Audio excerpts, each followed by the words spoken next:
Do not adjust your radio dial. You are tuned in to the Mark Order Podcast.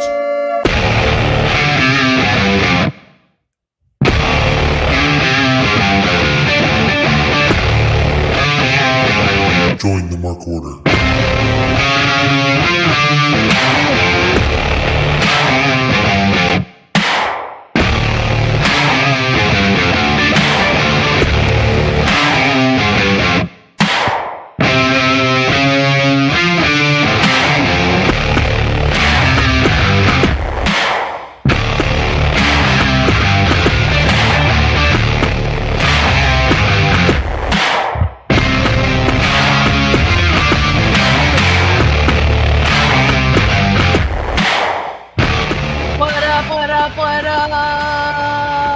It's the Mark Order Podcast, episode 105. It's Wednesday night, Ryan. You know what that means. Yep, it's time for me to annoy Ant with a hard stop. Oh, no, fade out. That's just rude. Well, he added the fade out, so now it's even funnier for me when I do that.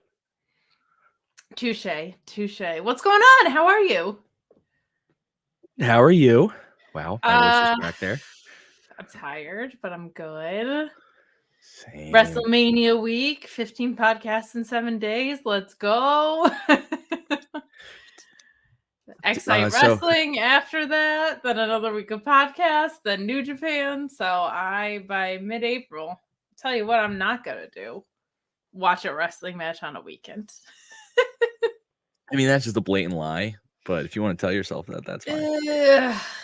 It's a lot, but it's also good because there's a lot of good wrestling going on. So I'm excited. That's fair. Yeah, we get Supercard. There's some good stuff on Mania that I'm looking forward to. Some not so good stuff on Mania, but it's all right. It's all good. I get to talk about wrestling almost every night. Life's all right. I can't help it. I'm a sucker for Mania being Mania. Yeah, it's kind of like Rumble where I'm just like, but it's Mania. Even if the build has been bad, like it's still Mania. What else is going on? Supercard, and I'm excited for Supercard.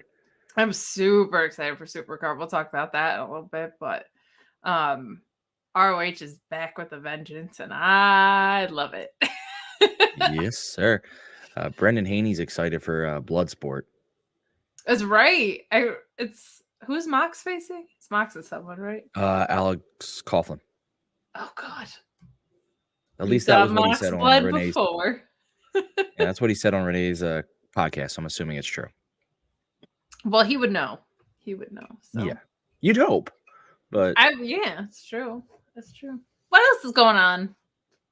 Living the dream? Not much. I'll live in the dream. Used to read Word Up magazine. What is I your apologize in my voice.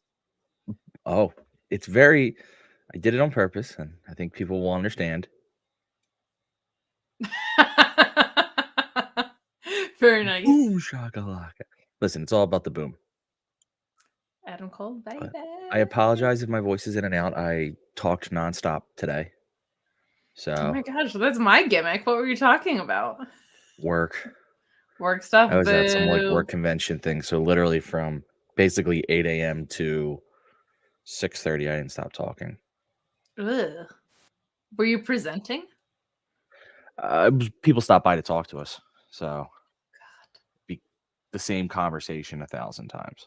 My God, that's so much it's so much energy output too. It's so much like being on. Oh,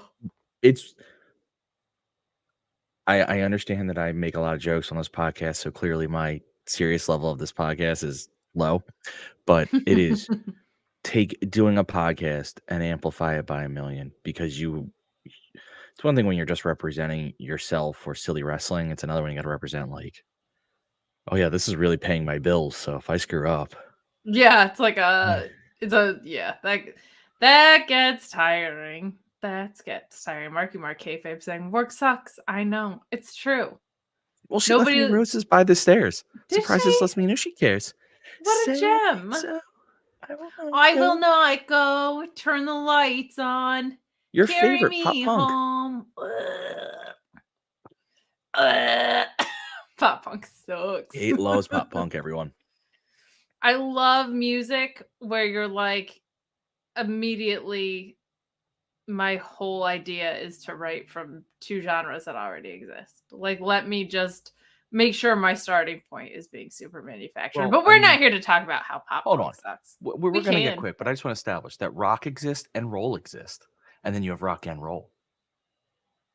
Right, but those are two things you're doing, not two genres. Roll music is not a genre. I would argue it is. What? How does roll music sound? No, it's not just constant drum rolls. That's not a genre. Ryan. Drumline told me it was. Ryan. SJ McDonald in the chat. Hi, we got some new people in the chat. Hi, SJ McDonald. What a show tonight, indeed. Dynamite was strong, man. They're back in their groove. I'm excited to talk about it tonight. But is that a flavored water? It's Propel. It's Propel. Is it a 0-calorie water? Finally, a 0-calorie water.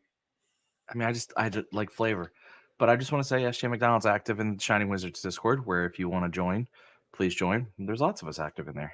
I suck. I need to get back in the Discord. Yeah, Kate's not, but the rest of us. I know. I mean, I'm not perfect. You know what I keep doing? I so badly need to get back to DDP. I'm like, I'm going to get back to DBT and I'm going to be accountable in the Discord. But I keep not doing my DDP yoga. So then you don't want to go near the Discord because you can't be.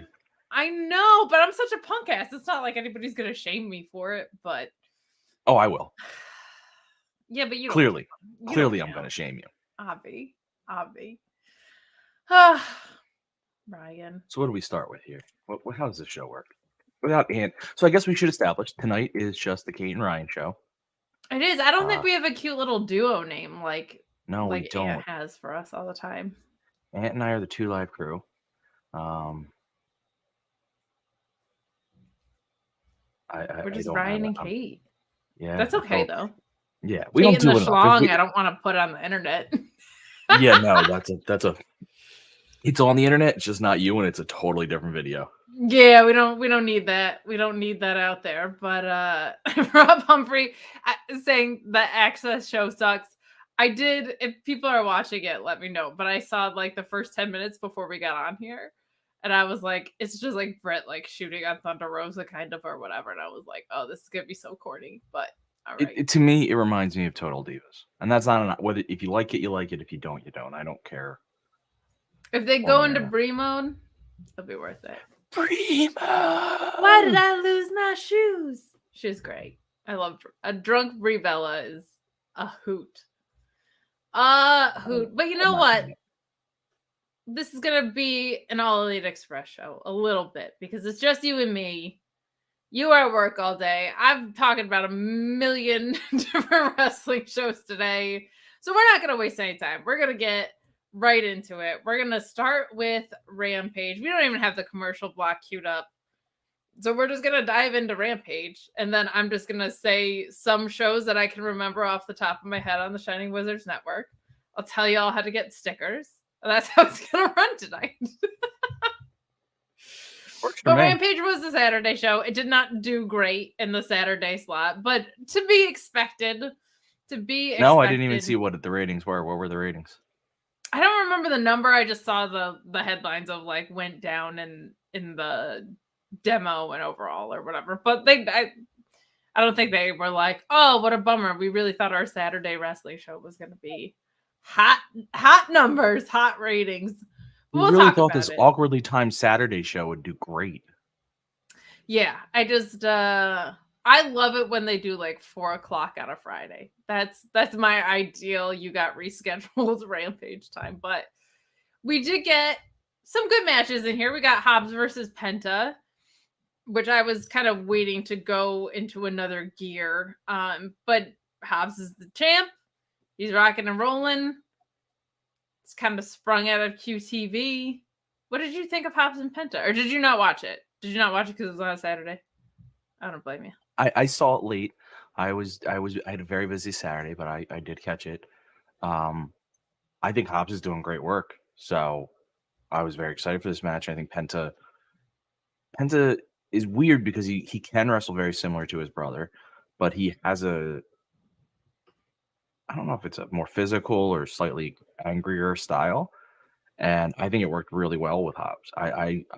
This has made me feel really good about Hobbs's TNT run so far. What I've wanted from the TNT run is just basically open challenge, just good match after good match. I think we're 2 for 2, so I'm going to take it.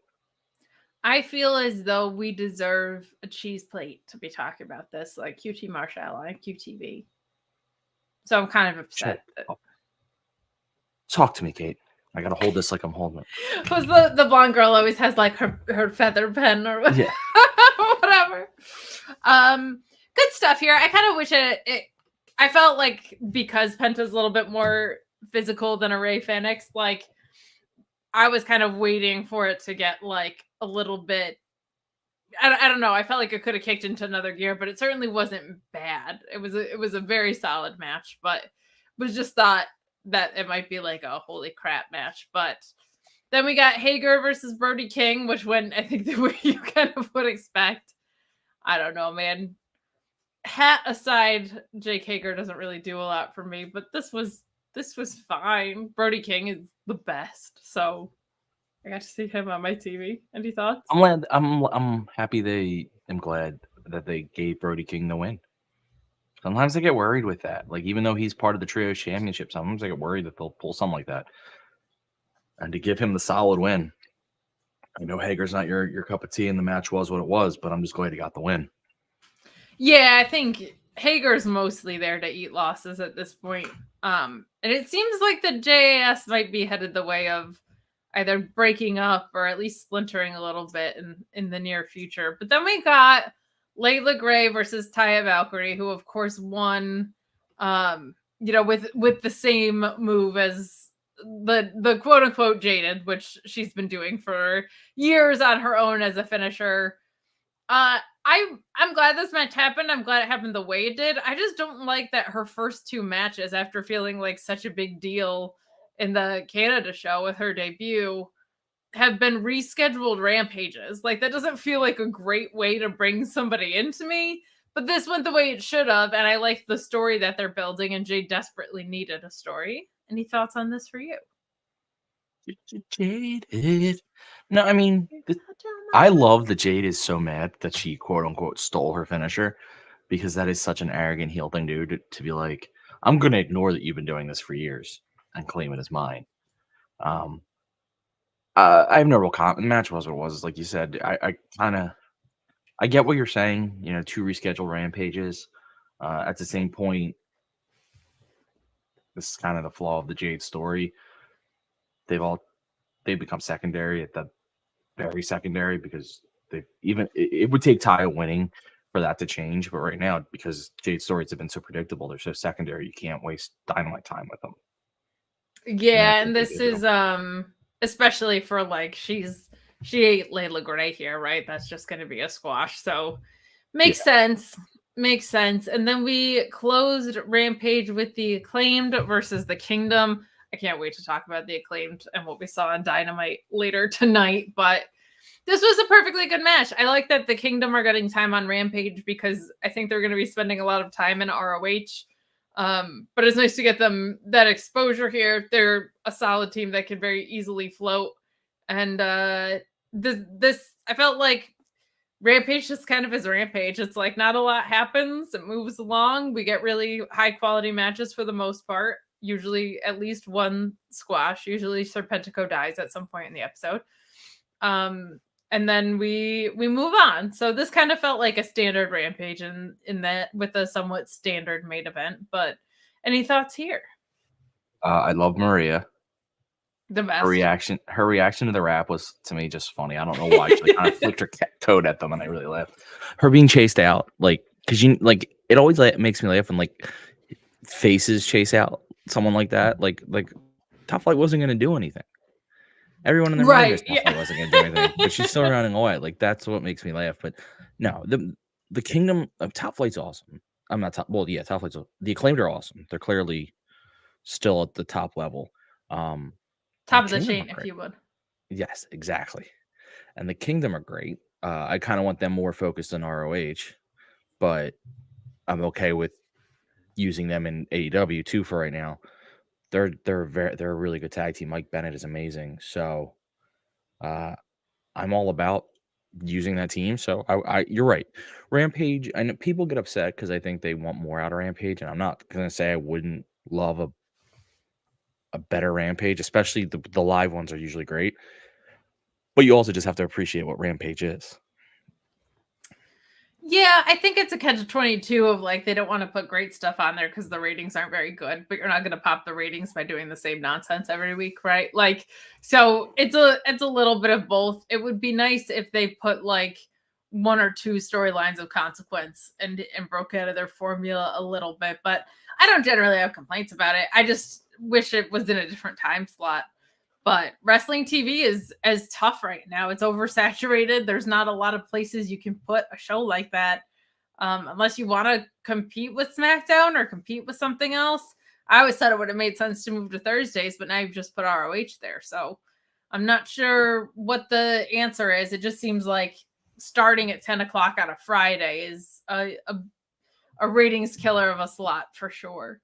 Yeah, I mean, I will say it. I think also some of it will depend what the thought is on this rumored, very, very just much of a rumor, extra hour they might get at some point, because then you might be able to get more live rampages out of that because you could just double up on taping.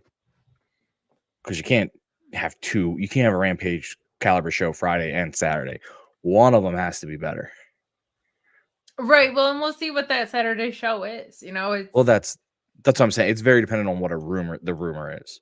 yeah, if it's you know, they could just do an entire trio show if they wanted to or something. Like there's so many ways you could do it. A lot of people are saying like an all-women show, which I don't love the idea of because it relegated to an hour on a Saturday feels wrong. So we'll see. We'll see what comes of it, but Rampage is Rampage for now. Decent in ring per usual. There wasn't going to be anything groundbreaking on a Saturday Rampage, especially, but good stuff. Good stuff. I thought for ROH we can preview the super card, instead of go really through last week's because it feels like that's so far in the rear view and we've got so much coming up and they're all kind of linked to each other. So we can talk about one while we preview the other, but we'll switch into ROH mode, which is my favorite mode to be in. We've got the Lucha Brothers versus Top Flight versus the Kingdom versus Aussie Open versus La Facción Ingobernables in the Reach for the Sky ladder match for the vacant ROH tag titles. We also learned, we can talk about this in news and notes a little bit, but that they are going to be retiring those old titles. That's going to go with Mark and Jay, which I think is definitely the right call. They should absolutely usher in new titles and let the 13-time champs be the last ones to have held those belts. But for this Reach for the Sky ladder match, I really think there's a couple ways they could go.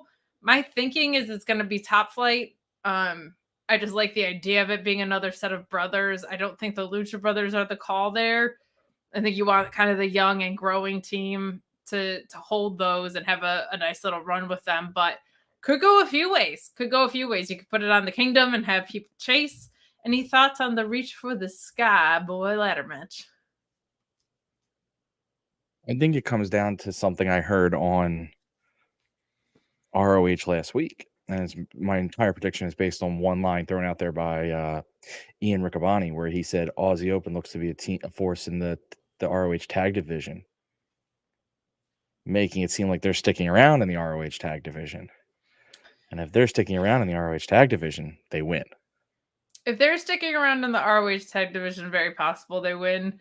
I feel like if Aussie Open's staying in the States, they're probably on AEW. That just feels like the right call there if ROH is going to be treated like a pseudo-developmental. I just think with where the tag division in AEW is at, it got kind of depleted when they opened the trios division. I think you saw that in the 4-pack that the Guns just defended in. And I think you want to run FTR and Aussie Open at some point. However, that being said, like these were all pre-taped, right? That's my other thing with what Ian said. is I don't know if they know who's in what divisions at the point that they're taping this or not. So, or even if their contracts were up with New Japan at that point. So we'll see. I think if Aussie Open is sticking around, having them as winners wouldn't be a bad call. Adding a third to make them a trio is not a bad call. But I don't know. It just feels to me like the new one should go to a pair of brothers. It feels right. And I feel like the Lucha Bros are probably not that tag team. I'm wondering if FTR jumps in this ladder match last minute just for the sake of what that would mean, but then it almost feels like they should win, so it's weird. Yeah, I don't think they throw them in with their big match coming ahead of Wednesday. Yeah, that's a good point. That's a good point. Unless you wanted to do the build back up, that could be really fun if they just started winning a bunch of belts again. But I think it would feel weird to have them in it and have them lose. So maybe not yet, but I'm sure they'll challenge at some point. That just feels like too obvious of a thing there. But good stuff there. This is an interesting one because we don't know what's going on with Brian Cage's contract. I don't know if they know what's going on with Brian Cage's contract, but the Embassy versus AR Fox, Blake Christian, and Metalik for the 6-man titles in ROH. I feel like it should stay on the Embassy because this other trio just got thrown together. It was kind of like they rented AR Fox for this. They were like, hey, I know you were just in a trio with Top Flight, but hang out over here with us. So it feels like it should stay on the Embassy, but we don't know what's going on with Brian Cage. I think, yeah, I mean, even if we'll figure it out real quick, won't we? We will figure it out real quick. I also think, he's agreed to work through the tapings. They could have them win, and if they don't come to terms, they could drop it on regular ROH TV or streaming, as it were, not really TV. But I'm going to go with the Embassy here just because it feels like that's the move. But who the hell knows? What do you think? I think... like you said, I get stumped because if Brian Cage, if tomorrow Sean or Cass, if someone reported Brian Cage is either signed or not signed, if he's signed, I'm having the Embassy win no matter what. If he's not signed, clearly it's got to go the other way. So that's the weird hang up here. But I'll stick in my wrestling world mind for a second. Try not to read too behind the scenes, and just say that I think it's the Embassy. I think they're the more established team. They're the more dominant looking team. I love the team of Blake Christian, Metalik, and AR Fox, but they're just not. I mean, like you said, it seemed like they're renting AR Fox. So it just doesn't seem like the team to do it. Now, what's interesting is a little tweet by a Shane Taylor, where he said he'll be watching this match closely. Now, of course, you have one of his former guys in the match, but otherwise, bring back some Shane Taylor promotions in that 6-man division where they dominated. It does feel like it could be a little janky, but you could keep it on the Embassy, and then if Brian Cage splits, you just do like some sort of beatdown angle, you break up the trio. But I don't love that idea. I don't like what that does for Prince Nana either, who deserves the world, quite frankly. But you know what I say to that idea, Kate? You know what I say to that idea? Nah.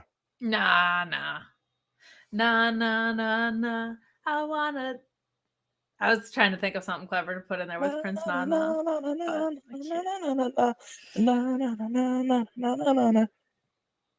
Nailed it. Sorry. That should be their theme. I mean, My Chemical Romance. They can do it. Some pop punk. I don't even know who did that. I wanna make love, na na na na. I don't know. I was going with My Chemical Romance. Na. Surprisingly, I was not. Shocker. The ROH TV title, Samoa Joe versus Mark Briscoe. Another one that I feel like could go either way, but out of gut instinct, I feel like Samoa Joe retains. I don't know why. You could very easily go with the feel-good moment there. I just feel like Samoa Joe is not done with this, and I think you want him sticking around ROH. But, I mean, Mark Briscoe holding a title in ROH again, also a really appetizing option. What are your thoughts? This is a tough one because, like you said, Samoa Joe's story, I think, in ROH right now is not finished, and he works so well as that champion. Of course, you could put him back up on AEW, and he kills it right away. But Mark Briscoe holding that belt, winning that belt that he could never win after all that's happened, that's an emotional moment that I don't think most people will be prepared for, even if they are told it's going to happen. So I have to go Mark Briscoe just because I can't Sure. think that moment. I don't think Tony's going to go and say, let's not give this moment. Let's not have this, him win one for his brother or whatever. Like, because that's what's going to be about. So I And think his it's story tough. going into it is that it's his destiny. So they very well could go that way. Very well Yeah. could go that way. You could also have a thing, and we'll talk about it in the main picture, but you could have Eddie Kingston go over and Samoa Joe challenge Eddie Kingston. I would be there for that in a heartbeat. Oh, yeah. We got Athena versus Yuka Sakazaki for the ROH Women's title. This is something that you would be more familiar with because they've been building things up on Dark, but I feel like Athena is in such a groove with this title right now. I don't think she drops this early. If she was going to drop early, I think it's to Willow, but she's doing so much on the AEW Women's main roster that I don't think that was the move either. My guess is Trisha Dora does this somewhere down the line as the one to dethrone her with how she's been featured so far, but I expect this to be a really, really strong match, but I think Athena retains. Athena has been killing it. I'm so glad that now that ROH is back and she's able to have a weekly storyline thing, because her work on Dark and Elevation has been incredible. She has fully developed a character with very little promo time, just by her actions and personality in her matches. First, she has to get through Emmy, right? Isn't Emmy Thursday? Yes, tomorrow. So she has to get through Emmy Soccer. Do not discount the Queen. Okay, but they've announced the card, so I'm guessing that's a non-title match. Damn it. I thought it was a title match, but it might be. They announced open challengers and we already knew who won them just because the nature I of think what happened. I think they're aware that they know people know Yeah, it's the this is going to be a consequence of fun match. previous. I think it's Athena. I think they have to reward Athena for the amazing work she's been doing. Her story's been great. Yuka's actually been a really good character in this, though. She's had some funny moments where she just appears behind Athena and goes, "Hey," and then hits her. And I'm really all about that. And since she's so lovable, it's kind of been a nice foil to Athena, who's doing everything she can to be hated. I think she's been doing such a great job with that too. Like all the getting in the face of the ref after matches and stuff. It's been her strongest work that I've seen in a really long time. So that makes me very happy.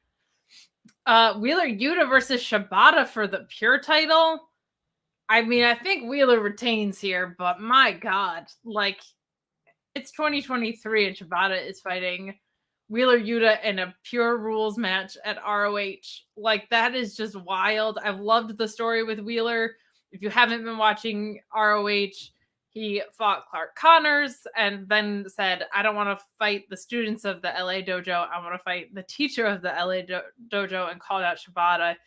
Really, really special way to set this up, even though I think this is probably a little more predictable. I don't think Shibata's walking out of there your pure champion. Some of my favorite work Wheeler Yuta has done as well, using pure rules as a way to cheat, is just so fun.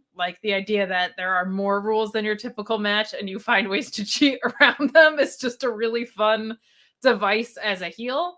But I'm very much looking forward to this match. I think this will be one of the best matches of the weekend, just for what it means to professional wrestling.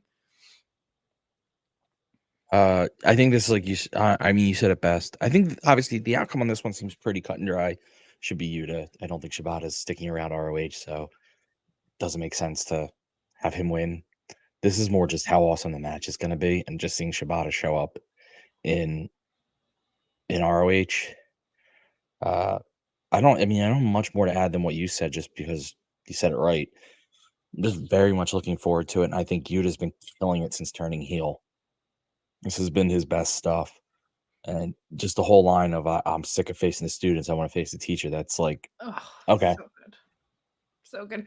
I feel like, not that anybody I feel like is outstandingly uncomfortable in AEW, but everybody has looked so comfortable at these ROH tapings. I don't know if it's because you sign up for 9 hours of wrestling, so you're not like all keyed up for your one match and then whatever. Like, but everybody promo wise, everybody in ring wise just has looked like so loose and comfortable at these tapings. I feel like, and Wheeler Yuta is one of them. Like, I think these are his most natural promos that we've seen wrestling wise. Pure Rules really is the best way, I feel like, to showcase what a wrestler you are in some respects, especially a guy like Wheeler. But I've just loved that about these ROH things. I don't know if it's just because you're like, well, I signed up for a 9-hour day. This is how it's going to go. But I just feel like everyone's felt so comfortable. And then we get El Hijo del Vikingo versus Commander for the AAA Mega title in what was added as a holy shit match, I think, for a lot of people, which rules. I mean, either way, I think the fans win. I don't know who has the title, but my guess is whoever has the title retains. I can't even really. I think Vikingo does. I think Vikingo does too. But I that's just gonna be one that is a spectacle to watch in ring wise. I don't even care who really wins. But if that's the case, I'm guessing Vikingo retains because I think Vikingo does have the title. Yeah, I mean, I don't know who wins. I'm not going to even try to predict because I don't know the stories going on there. I just think it's going to be an awesome match, and that's all I care about. Yeah, I only feel that way because my guess is if they want to do a title swap, they're probably doing it on their own turf. But maybe not. Maybe that's a chance to showcase your belt switching hands at a different audience than you normally get. And then in the, oh my God, Kate is so excited match, Claudio versus Eddie Kingston for the world title. The more that's happening with Blackpool Combat Club, the more I think Eddie is winning this title because I think they're just going to want Claudio around on AEW television with how much they're building out this kind of Blackpool Combat Club taking over, which we're going to talk about later tonight. Their sit down with Caprice Coleman was awesome for a lot of reasons. One, I think we all know how good Eddie is on the mic. I think Claudio came out great here if you saw it on Thursday. And the other thing is, it felt like there was a character shift for Eddie from my estimation, and that Claudio has been saying the same things that the Blackpool Combat Club was saying, the same things that CM Punk was saying. You're wasting your potential. Everybody had such high expectations of you, and what are you going to do? You're going to lose, and then you're going to throw a temper tantrum about it like you always do, like all of those things. And Eddie Kingston, instead of getting pissed off, just kept making it more about the title. And I really, really liked that because to me, that felt like an intentional character choice. And maybe this is the time that he puts it all together because you can only go back to this well so many times. If he's going to have the moment, it should be against his 2-decade-old rival, Claudio, I think. This was super, super fun. Loved what we're getting out of Claudio. Just like cool, badass dude with his coffee. I can't believe WWE screwed him up. Like he's just so easy. He's so easy to root for as a face, and he's such an easy heel to like be like, man, that guy's a dick, but he's cool. He's so much fun. And of course, most importantly, Eddie Kingston is all doing this in a Flint Tropics jersey, which is just unbelievable to me that he can make you feel while wearing a faux jersey like that. Just wonderful, wonderful stuff. But I think this is it. I think Eddie quit AEW, so him coming to ROH for this picture, I feel like he's got to go over. And just realistically, Ryan, like Blackpool Combat Club's doing so much on the main roster right now. I think they're going to want him around on the AEW side rather than going back and forth to Orlando every week. So, couple things. We have to address something in a second, so we can't move off ROH until I share my screen. That's a whole thing. 2, I loved Claudio's like just tearing down of Eddie because it was done almost cold. Like, yeah, it was very calculated. Like it was yes, that's the word. It wasn't emphatic or loud or even particularly passionate. It was just like cut and dry. Which I think makes it feel worse. Oh yeah. Like this is what is it? God, I just had the Will Ferrell movie about basketball. What is it? I almost Where said the Tropic jerseys from? Thunder, but it's not. It's The the Flint Tropics, and Yeah. what is it called? Oh my God, what is Well, it? either way, I love the movie, and I'm blanking on the movie. It was such a It's good one, though. Of all those silly Will Ferrell sports ones, I and then most loved people that. don't like it, and I was a fan.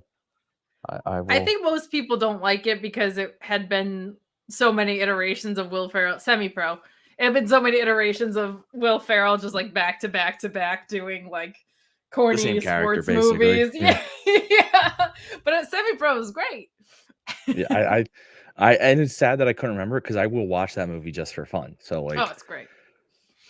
so I'm with you. They sit there in the Flint Tropics jersey and, you know, talk trash back. It's just hilarious. This has to be his win. If he loses, they've wasted it because you're right. You can only tell the story so many times. And to me, you can tell it again if he wins because now you have the story of will Eddie self-destruct now that he's gotten what he wanted. For sure. For sure. But And if I he think loses, what are we doing? in ROH, so much of it is just about being in love with pro wrestling. And we know that Eddie is.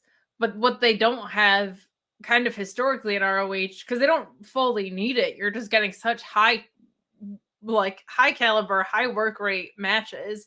They don't usually have a guy who can come in and do what Eddie can do on the mic. Like they don't usually have that guy who can make everything feel so personal in a promo, which I think will be really good for the development of the younger people that are there, because in AEW that is going to be something that's expected. So I think that's the right call. And man, Blackpool Combat Club's doing a lot of work on the main. Ye- So we're gonna get into Yes, that in sir. a minute.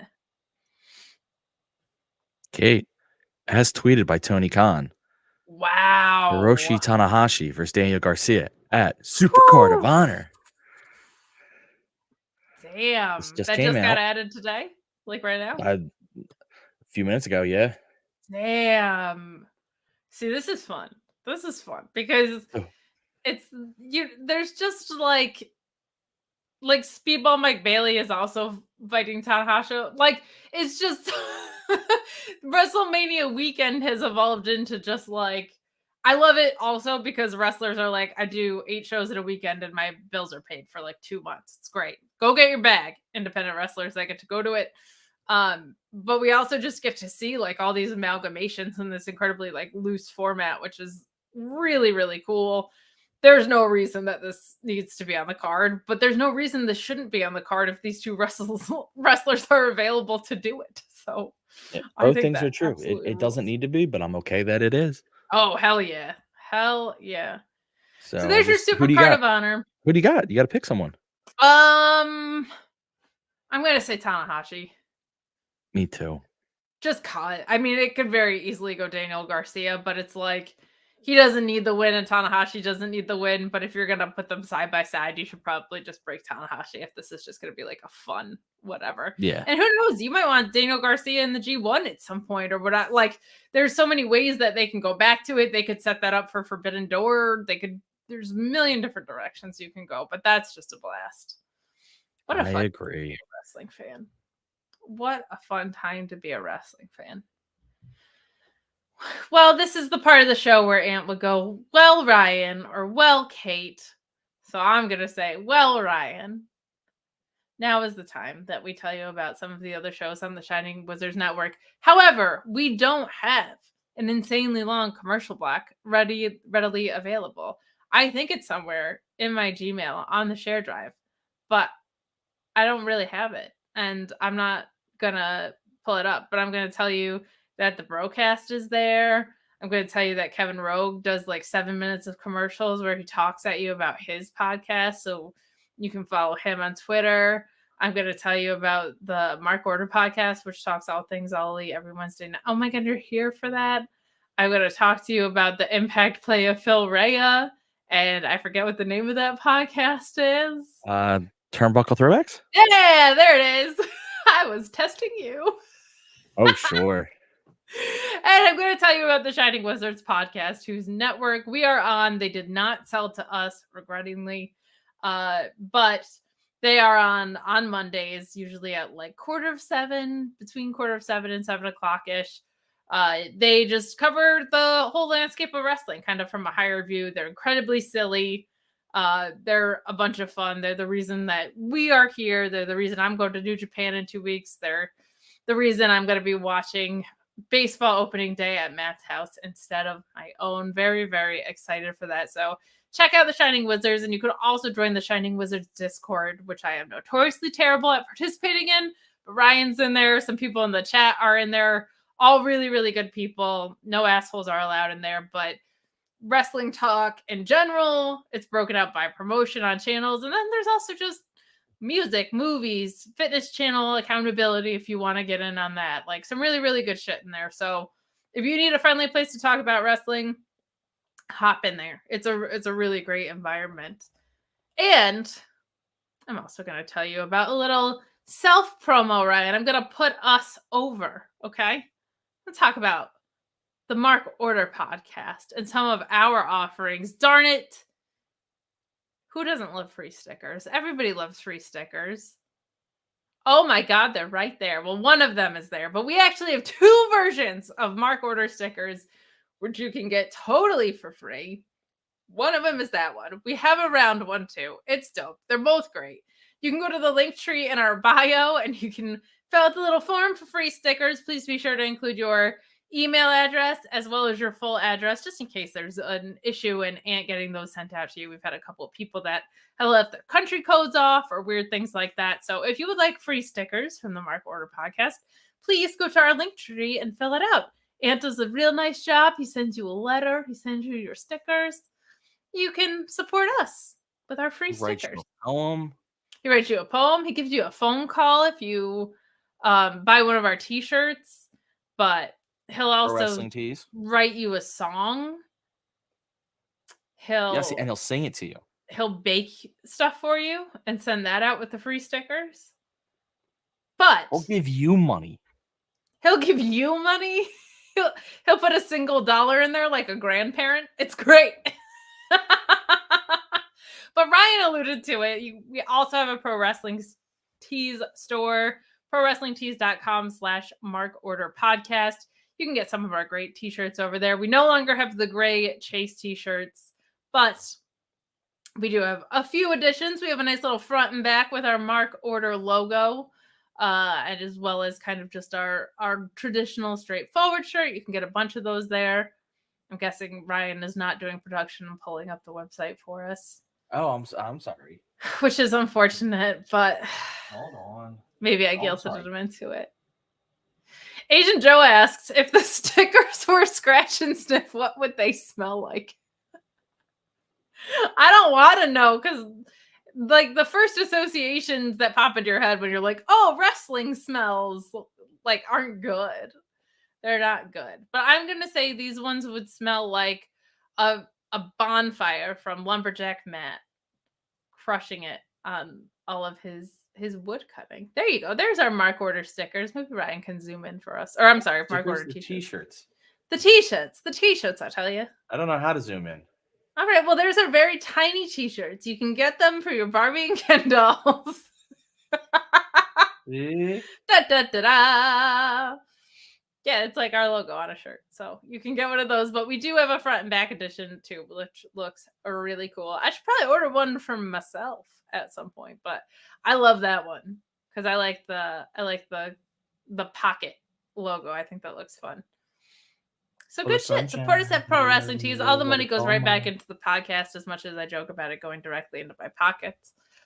It doesn't. It goes right back here. It gets you your stickers. It gets us, hopefully, further down the line in production. It pays for our hosting service. We got a lot going on here. So that's the ways that you can support us. And Ryan, because we didn't queue up the commercial break, we can just jump right into Dynamite unless you need to go to the potty. Don't worry. I did drink 2 bottles of water within like 20 minutes, so it's going to become a disaster. We're going to zip. We're good right now. We're going to zip through Dynamite. But thank you so much for joining us in the chat. We appreciate everyone's support. We got Marky Mark Kayfabe. We've got Sloanamite. We've got Asian Joe. We've got a great crew here. SJ McDonald, thank you so much. Brendan Haney. A lot of familiar names. We appreciate you guys. We're going to dive into Dynamite, which started with Jungle Boy versus Matt Hardy, and it popped me tremendously that Jungle Boy faced Christian and Matt Hardy. I hope he's not facing Bully Ray anytime soon. We are getting the TLC Tag Team Triple Threat Gods and an order here, but I thought this was a super fun match that did a good job of kind of moving things along.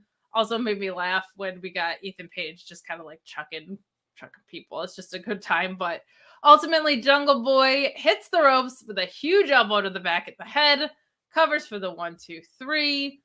A good match and a great way to move the story along. You know, Matt Hardy's eating losses for the firm here. Doesn't really reflect super well on things. We saw Stokely obviously lose last week in a close match, in a almost Broadway classic to Hook. The firm has not really taken off in the way that I thought it would. I think Stokely Hathaway's a tremendously talented manager, and he's kind of been like, he was brought in. CM Punk wanted to work with him. It sounded like, felt like he was also sniffing around the MJF title picture there for a while. And then it just felt like they dropped the ball with this whole situation, which is a bummer because I feel like Ethan Page should definitely be on my television. The tag champs are also kind of still in it.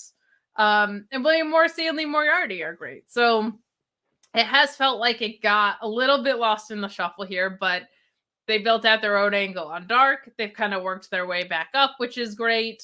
Scorpio Sky is still waiting in the wings, so we will see what happens here. But the story kind of keeps tumbling down the mountain here of what's kind of, is Matt Hardy throwing losses, or does he just not, have it really? He's not really winning right now.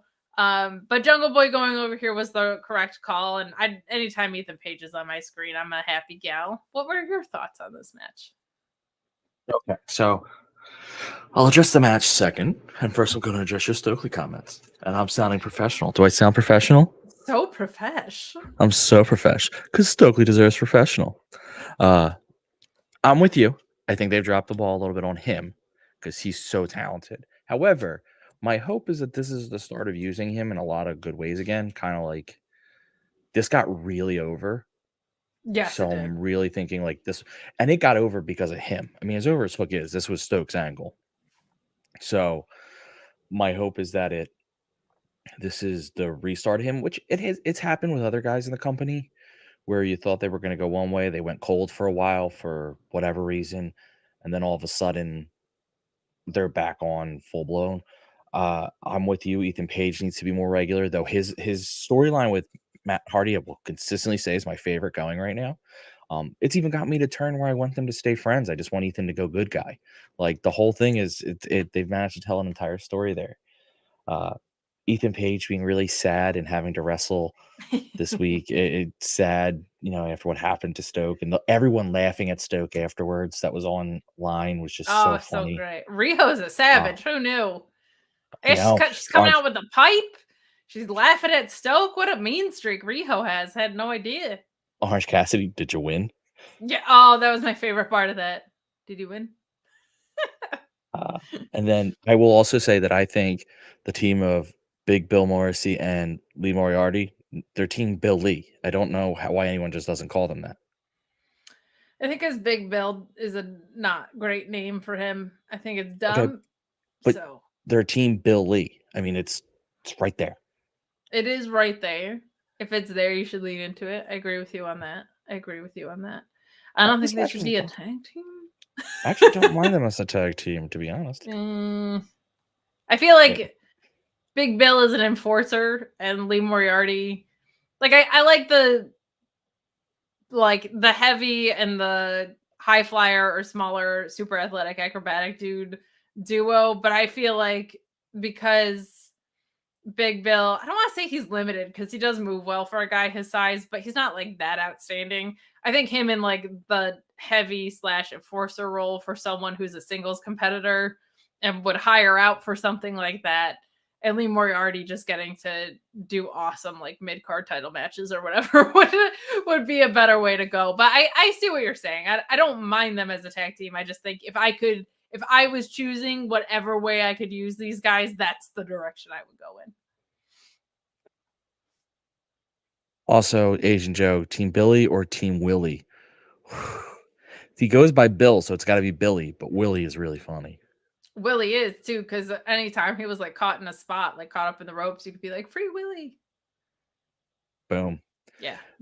This match that we actually saw tonight was great. For the same reason you said, like, it's just a lot of fun. This is not a classic that anyone's going to go back on in 5 years. Like, you got to watch that Jungle Boy Matt Hardy match from Dynamite on March 29th. But it was a real fun match for the start of the night. I now want Jungle Boy to face Bully Ray just to complete the saga. I didn't think about it, but now I want it. This was more about the MJF that followed rather than the match that it was. Sure. So let's get into that, because I thought this was some of the better work that we've seen from MJF in the sense that it felt like it was elevating his opponent. He did not need to elevate Bryan Danielson. He didn't really need to elevate Ricky Starks either, because Starks was just like coming in so hot after the run that he had been on.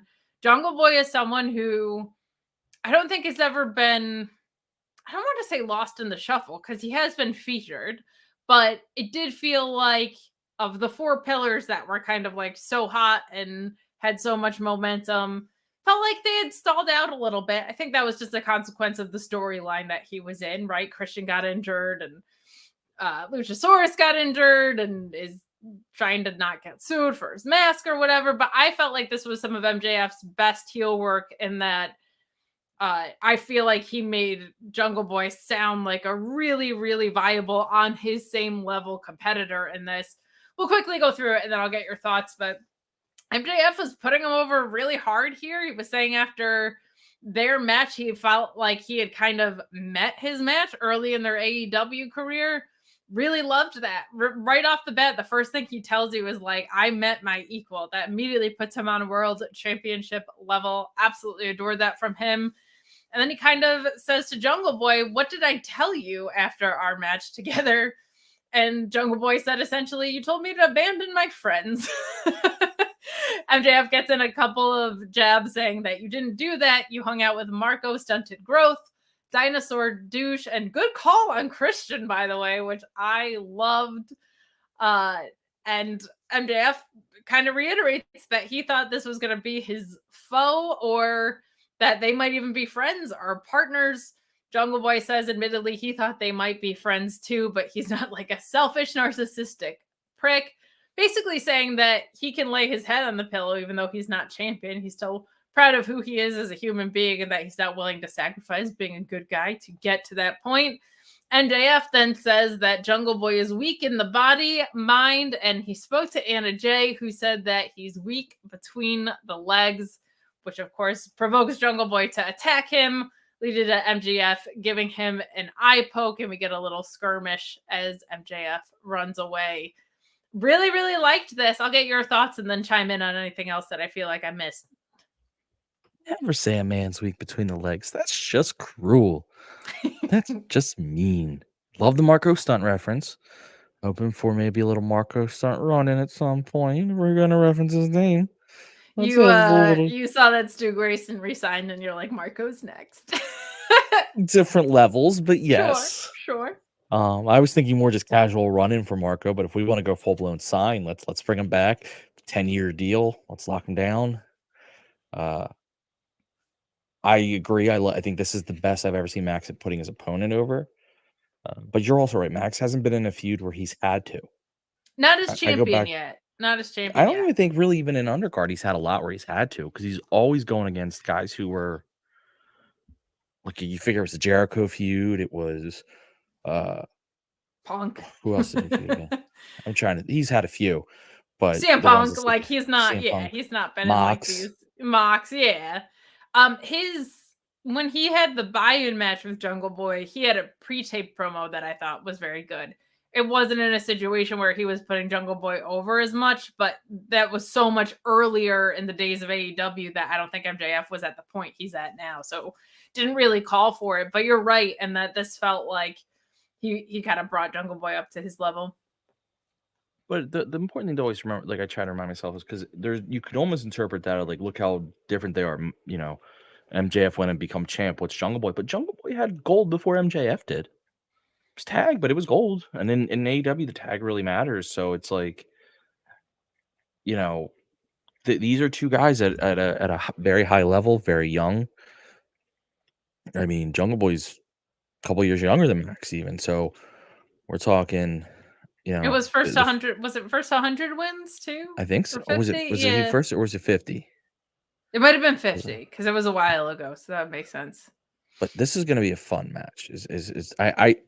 I am okay with the four-way. I get, like, our occasional co-host, Matt, hates it.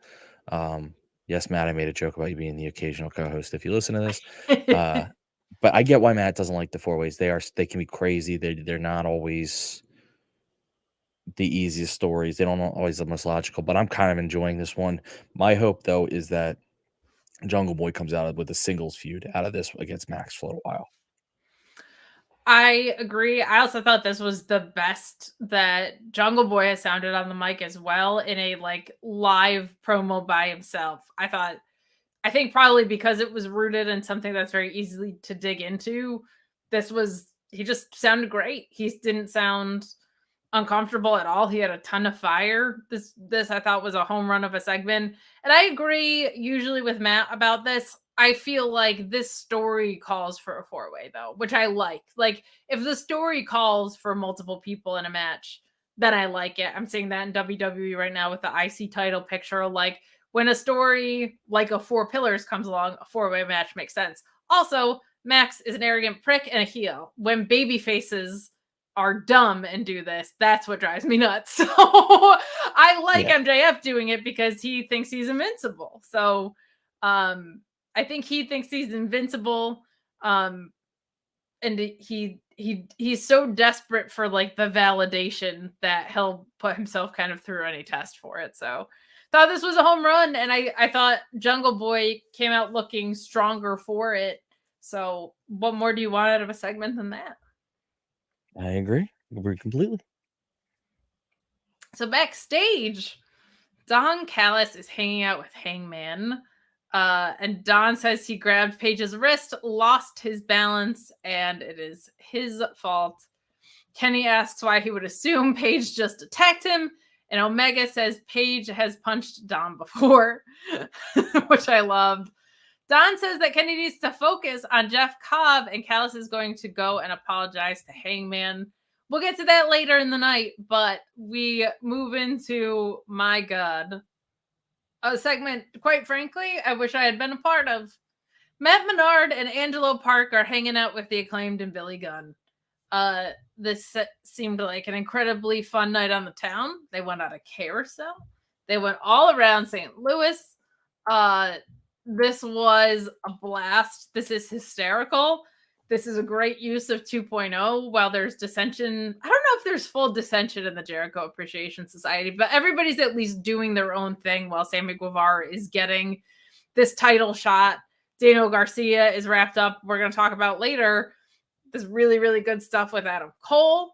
I really like this use of 2.0 because they can wrestle. They're a hilarious duo, obviously, and I think the Acclaimed is such a good offset for them because the Acclaimed are funny and cool, and 2.0 is funny and not that cool. So it's just a nice juxtaposition, but this video package was a riot. What did you think? Hilarious. I mean, my God, I want to know what the plot is here, like the real plot, because I don't buy the plot that we're being told. But this, if it was just an excuse to have this ridiculously fun segment, I'm all for it. It was just so much fun. Five, because you can count, but five is just the funniest guys in the company, just allowed to do whatever the hell they want. And that's all I ever ask. When you're gonna give me comedy, let those guys be silly and do it the way they do it. And I was all for, the giant scissors being held by the mascot, just everything, that the carousel, the whole thing was just killing me. I do real quick want to address Gordon Post's question of, do we think we see them setting up a Hook MJF feud down the line, way down the line. Hook is over as Hook is. He's very much nowhere near that level of. He doesn't wrestle enough to be at that level. He doesn't right now, and I feel like a TNT maybe dethroning Hobbs is a good move, or at least I think you're looking at Hook and Hobbs before you're looking at Hook and MJF. But don't forget, he has that FTW belt. I feel like that's gotten really lost in the shuffle with him.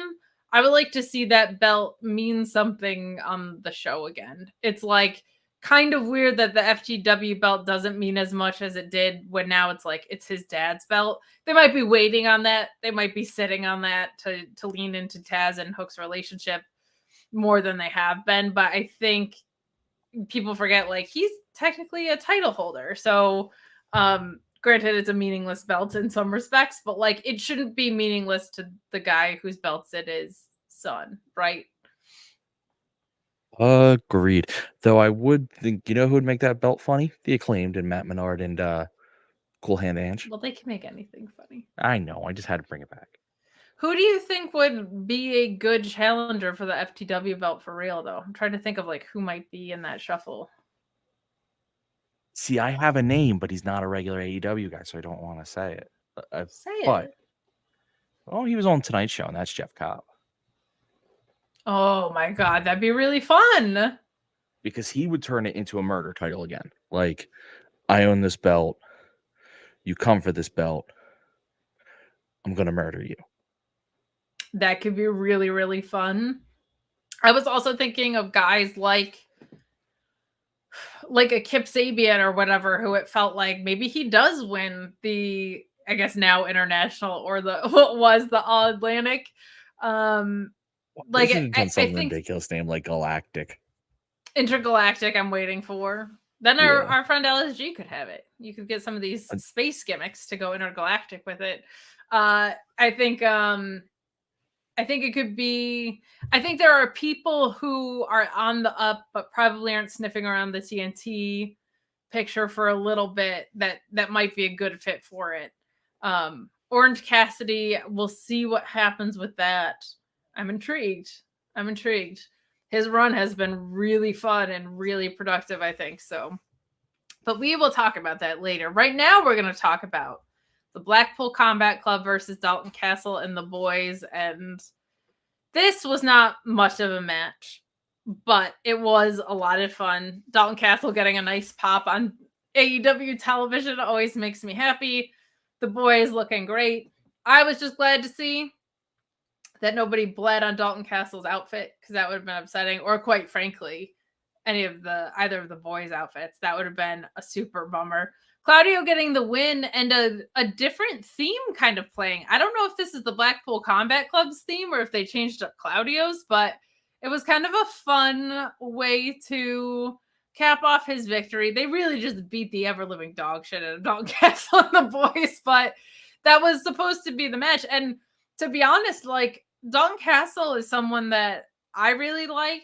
He was really over at Grand Slam. I don't think I knew how many people were like, he gets pretty good pops everywhere he goes. And I don't know if it's that people fully recognize him or it's just because his presentation is so immediately easy to root for that it's contagious. Like people who do know him start rooting for him, and then you see this guy come out in his elaborate gear and with the boys in the presentation. So I don't know if it's just a thing where people don't know him but find him really easy to root for, or he's just gained that much notoriety. Either way, I think it's awesome. But if you want to get heel heat against someone, beating the other living dog shit out of Dalton Castle is a pretty good way to do it.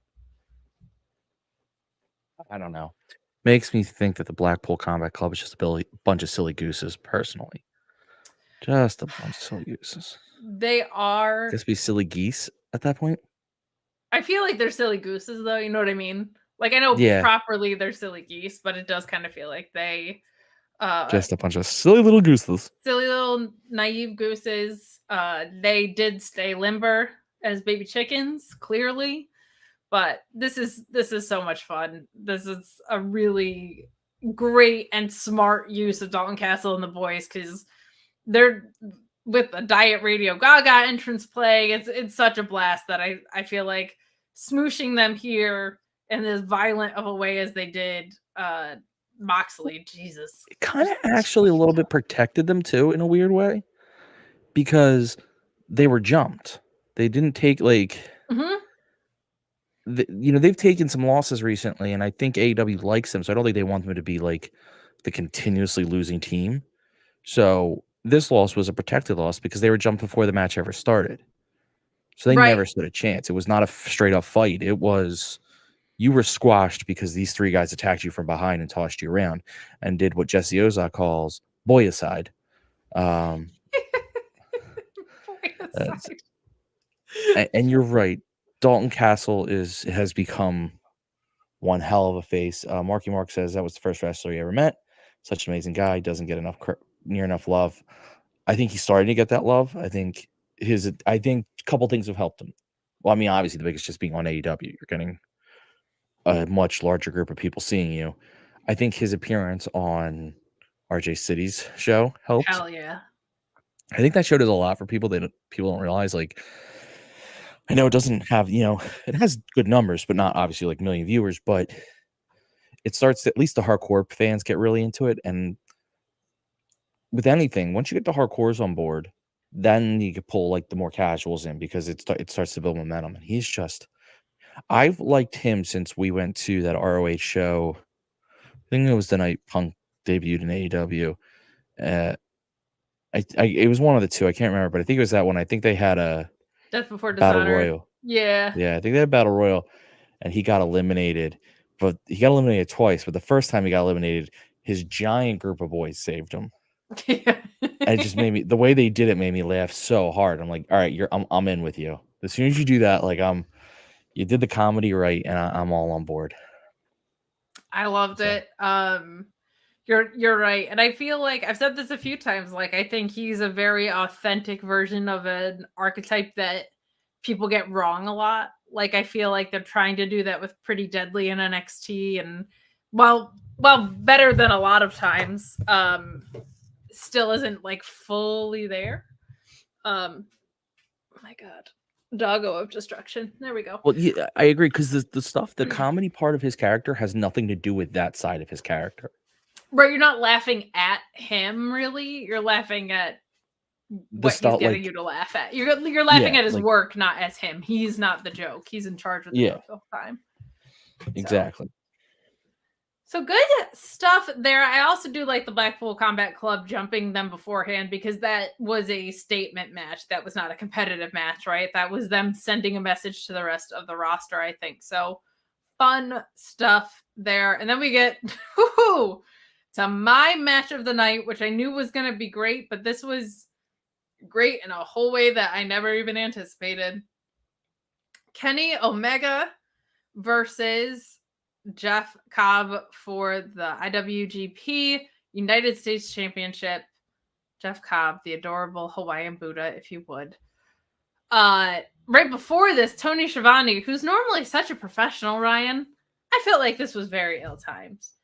Don Callis gets split open, okay? The Blackpool Combat Club come out. They assault Hangman Adam Page, beat the ever-living dog crap out of him while Don Callis is apologizing to him. And then, as Don Callis still has his hand extended, which was my favorite part of this, they jump Hangman Page, and Don Callis just still has his hand out. The Blackpool Combat Club beat the ever-living dog shit out of Don Callis. Now, Don Callis, bleeding a gusher from the forehead, all right? I don't think he bladed. I think this was straight up fake blood based on the look of it. It did not look... It was so bright red, and it was kind of clotty already. So I'm pretty sure he wasn't busted open hard way. I'm really sure he didn't blade. I think this was either fake blood, or he really took one of those cuts that, like, you know those cuts that are super shallow but very wide, and they just won't stop bleeding, and they're like very surface level and take forever? It was one of those two. But that's what happened here. And then Tony Schiavone goes to tell Kenny Omega about this right before the match. And I mean right before the match. Like, Kenny is getting ready here. Not the most professional of Tony Schiavone, but what I did like about this is it kind of put a seed of doubt in your head. Is the story here going to be that Kenny can't win without Don, or that he was distracted in this match? Which I thought was really, really good, because Kenny looked visibly shaken, which I thought was a nice touch to this. I just don't think Tony Schiavone was like the best at his job, but man, oh man, what a match this was. a few spots that I'll call out, and then I'll throw it over to you. But the stalling suplex on the ropes from Jeff Cobb was unbelievable. The V trigger from Jeff Cobb, dear God, unreal stuff here. I love a good Snapdragon suplex. It's my favorite type of suplex. Kenny Omega might have the best one in wrestling right now. Like, his Snapdragon is so explosive and clean, and it almost has the same effect that an RKO does when Randy Orton does it, where it's like he can just kind of pull that out like very, very quickly. Like, it does not take a lot for him to pull that off. And when it's a guy of Jeff Cobb's size, that's pretty unbelievable. But this ends with one of the more impressive spots that we've seen out of Kenny in a one-winged angel to Jeff freaking Cobb. But great stuff here. He was selling the ribs the whole time really well. Jeff Cobb doing a great job attacking those ribs as well. And we're going to talk about the post-match, but what were your thoughts on this? This was my match of the night. So let me start first with the interview. I am now more firmly convinced that Callis is teaming with the BCC. Because it seems so coincidental that he happens to want to go apologize to Hangman right before Hangman gets jumped. And then I think the blood was fake. Agreed. And I think it was fake on purpose. Like, obviously it was fake on purpose, but I think like even that was part of the story. Like, storyline fake. Yeah. I think the whole thing is to throw. I think he got mad that Kenny seemed to be abandoning him for the Bucks more. Because the Kenny that came back for the trios was not the Kenny that lost the title. Correct. It's a different Kenny. So I think he's not pleased with it, and this is his kind of like betrayal, I guess you'd say. But it was funny when Claudio put on his sunglasses. I did laugh at that. It was great. The match was amazing. What I liked about this match is it felt almost like the opposite of the match from last week, and I loved the match from last week with Vikingo. This was a slower match. This was a more power move match, and I really appreciate that, showing the versatility of Kenny. Of like, 1 week he's gonna just be in a match where it feels like, okay, real quick, for Asian Joe saying, for what it's worth, PWI Inside Report said it was legit injury for Dunn. Okay. Well, if it's legit, then it works for the story. That's definitely really one of those shallow cuts that never stops, which sucks. Those suck. They are not serious. They're the least serious, but they fucking suck because they just take forever to close up. And if they get you in the right place, it's just terrible. But I just like that, you can have a really fast, insane match 1 week, a slower, more physical match the next, and both are amazing, but for different reasons. I like the way that Kenny, like, at one point he double arm, I don't know what you call it, like it was like hammer punch, but it wasn't on the head. Typically hammers are on the head, and this was like on the chest, and it was like his hands together, and Cobb didn't really move, and it just felt like they were telling the story of originally that Kenny couldn't figure out how to really get Cobb to down and hurt. And I liked the progression of that in the match, that he had to keep doing more and more to get Cobb to stay down. You called it out, that V trigger by Cobb on Kenny. I mean, realistically, I'm not actually complaining about this, but that's almost like a finishing V trigger. That was so vicious looking. But yeah, this was just an amazing match. There was I actually had to laugh. There was a moment where Kenny picked Cobb up for a power slam, and then Cobb just fell on top of him. Nope. Yeah, and it looked so natural compared to, like, a lot of times that spot looks really contrived in the sense of like the guy almost he's too the guy almost big or whatever. Yes, like he almost gets him up too much most of the time for it to be like, and holds him there for too much for like the fall to make sense, because it's like if you can get him up that far, whereas like Kenny barely got him up and was down. And I'm like, that felt real to me. So that was really good. No, Jeff Cobb's awesome. I know this is his second match in AEW, third? Yes. Of the one. I think his second. I think third appearance, second match, I think. Okay. I hope he makes more. I understand he's a New Japan guy, so I know he's not coming got over a pay-per-view, though. I mean, we got the pay-per-view. So who do we want him against in the pay-per-view? Oh, I already figured it out. I want him versus Samoa Joe. Oh, damn. Yeah, that'd be really fun. Yeah. That'd be really fun. I do want to circle back on your point because it's so true. Like, Kenny's matches this year in singles competition have been just so insane. You look at what he did with Will Ospreay at Wrestle Kingdom compared to what he did with El Vikingo to what he did with Jeff Cobb. This was my favorite. Just from I mean, I'll take the Ospreay one out because that was just such a different animal. But this I liked more than the Vikingo match just because this is my wheelhouse. Like, I loved how much story got told here. Like, this was such a great storytelling match.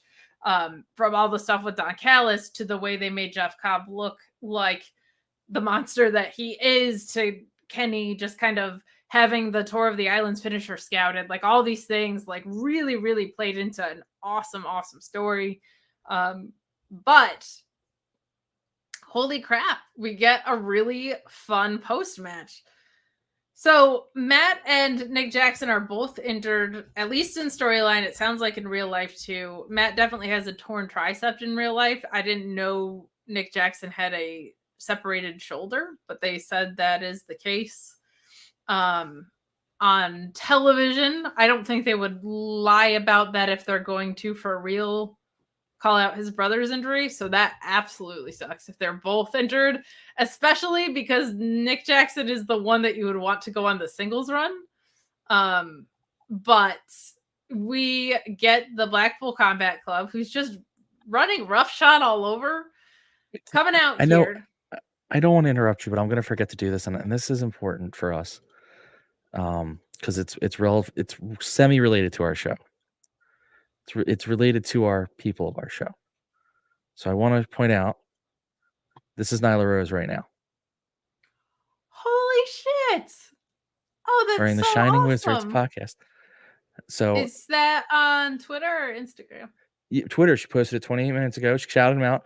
Also, shout out to Wizards podcast. And then our buddy Cass is wearing the same exact shirt today. Oh, that fucking rules. So then her response is what made me really laugh. It's great. Now I have to burn mine. Did the Shining Wizards retweet that? I don't know if they've gotten a chance to yet. I mean, I know I did. Okay, well, I'm going to send that to them. Yep, so I thought that was really cool. That is really cool. I love that. I'm going to send that to them, and then we're going to talk about the Danielson heel turn. Yeah, sorry. But I didn't want to forget because it was...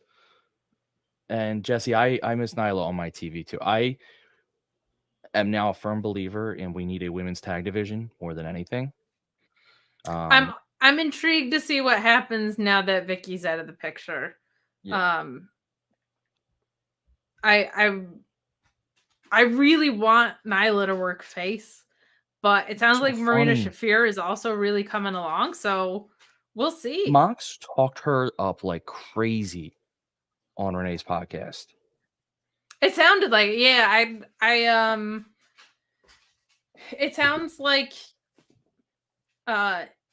between like the badassery that she's displaying, like in ring wise, she still has a long way to come, but I think she's really found the character with like she's fighting barefoot. She's like getting really aggressive. And Mox's point on her in ring stuff was that, and he actually was kind of commenting, he watched her Bloodsport and thought she was incredible. And he goes, the problem is she doesn't seem as comfortable in the matches she's had on AEW, except for, and I forget who it was, that went longer. And he goes, he could see by like the midway point of that longer match, she got comfortable. Yes. Yeah. And she got better. So, and it's Jesse, like runners that have to sprint, and then there's runners that are like long distance runners. It's a good it's a good thing. But anyway, Jesse, I would team Nyla with Marina still. I would have them be Nyla, this funny person, and Marina just super serious, because I think there's a comedy duo there that works, but they're also badass, so they can win matches. Like, they're not pure comedy. But all right, sorry. I had to just share that. I want her to be a babyface. I don't care how you get there.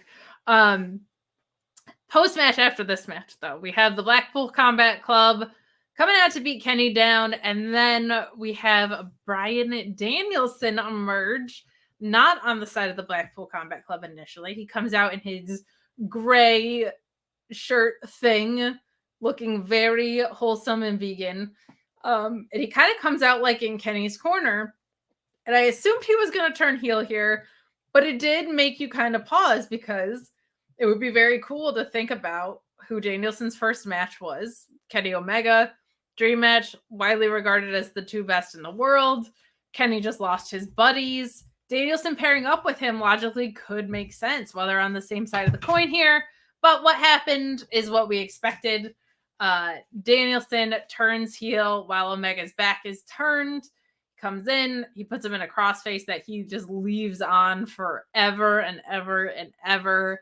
I'm so glad to have heel Danielson back. It has been my favorite version of Danielson that I have seen was like the last heel run from him. Very cool to see the full Blackpool Combat Club come back. I'm just kind of intrigued about what happens with Takeshita here because I feel like this was kind of lining up as Don Callis was scouting him for him to join them, but 5 members is a lot of members. What were your thoughts on the post-match, and what did you think of this entire Danielson heel turn? So 5 members is a lot of members, but I don't really count Don as a member because he just kind of goes out and is annoying. Yeah, but Wheeler, Mox, Claudio, Takeshita, Danielson. Oh, Takeshita is the okay. I don't know. I missed you say Takeshita. Yeah, that's maybe Takeshita doesn't come over. Maybe they try to get him and he won't. That could be. That's Takeshita's, and it's not that Takeshita then has to join Omega or anyone like that. It could be his own story, unless it really comes down to a little bit of how long the Young Bucks are out for. Because you might need some Takeshita help if the Young Bucks are out for a while. It sounds like Matt Jackson's tricep tear is going to need surgery, which is like 7 to 8 months, which fucking blows. Separated shoulders can be really long term, or they can be like next 2 to 3 months, depending. Like Becky Lynch's, for example, was like a 8-week thing or something. It depends how bad the separation is, I guess. So I'm hoping, because here's the thing. I love the Young Bucks as a tag team.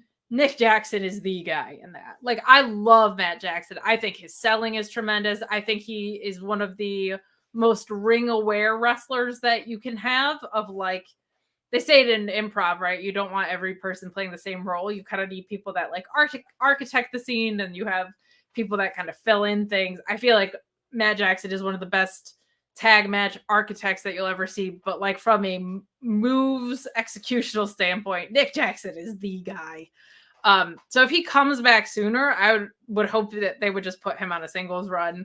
If Matt Jackson is out for a little bit, I think that's the move. But I'm very interested to see where Takeshita fits in all this, because Don Callis was definitely recruiting him. So we'll find out. Yeah, I mean, depending on, so I just did a quick Google, and obviously Google's doesn't reliable, and most of them are reporting Sean stuff that I don't know how I didn't see, but he's going to remain on TV through the injury, which means he might be able to pick up a Takeshita to be like, hey, you're my sub. You go in, you fight you fight for me. Takeshita would fit in well. So that's, again, I'm thinking ahead to stories that haven't developed yet. I'm just planning in my head because it's fun, because I loved this post-match beatdown. You know, you have that moment of Danielson coming down. Oh, yes. And I mean, I knew. Everyone knew he was going to turn. But it wasn't bad. It wasn't like, oh, great. Because I wanted him to turn. I wanted him to be with the BCC still an evil. And Mox's celebration on the outside when Danielson did the move of like, oh, you idiots. Of course he's on our side. It was just so funny. I am... Damn, Gordon has a good idea. I am all for, and I'll point it up in a second, sorry, but I'm all for this story. I think it was a great beatdown. I think it told, I think this is fun for the people who, and I'm not trying to get into this, people talking trash, but for the people who don't like the way the AEW tells stories and the fact that they don't think they do, this is a story. This is a good story. It's being told. It's being told over weeks now. We're seeing it develop. So I'm very much online with that. And Gordon Post puts out there's a certain golden lover, even if it's not a long-term run, There definitely is. Kenny could get some help out there. Ooh, things are getting interesting. You got Hangman. You got a Golden Lover. You got $1. You don't necessarily have to get to Takeshita, but you could bring in Takeshita if you need $2. Oh, we're cooking with gasoline now. We also don't know the status of Jay White. Like, I think a lot of people have assumed he's put pen to paper at WWE. We don't know that, and there's a lot of uncertainty there. I keep going back to the fact that Jay White, the day it was announced that his New Japan contract was up and he might be leaving WWE, that same day was when the Saudi Arabia rumors broke. That will change things for you as a wrestler, possibly. It will make you at least pause and reevaluate, because there was interest from both companies. So you got Jay White out there, you got Adam Cole, you got Adam Page, you got a lot going on right now. I think Adam Cole's sticking away from this for a little bit, but a lot of possibilities. And let's not forget that Forbidden Doors right there. Kenny could recruit people from New Japan just for this feud. Like, you could do a 5-on-5 match with a whole amalgamation. So endless possibilities that I think are super fun. He could have had this match with Jeff Cobb and said, I know I beat you, but like, damn, that was a hell of a match. Be on my side for this. Tons of places that you could go. So I'm loving it. I really do. I'm loving the stories that we've got here. We're going to move along to the team that I love most, though, the Gun Club. And what was actually, admittedly, a pretty fun little segment. It was quick. It was to the point. My complaints with them are rarely in this format, but the Gun Club essentially tell FTR that it took them years to get where the Guns got in months, which I think is a great shout for them as characters. Like, you should be leaning on that. They say that FTR politics for the shot. Look into their eyes. FTR used to be their heroes, but then they met them and now they hate them. Next week, career versus title, top guys out. This was great. This was really, really strong from the Guns. And as much as I don't think they should be champions, that I don't love what they do in ring, these vignettes are probably where they are strongest, especially Austin. Like, Austin has really come a long way in his time here.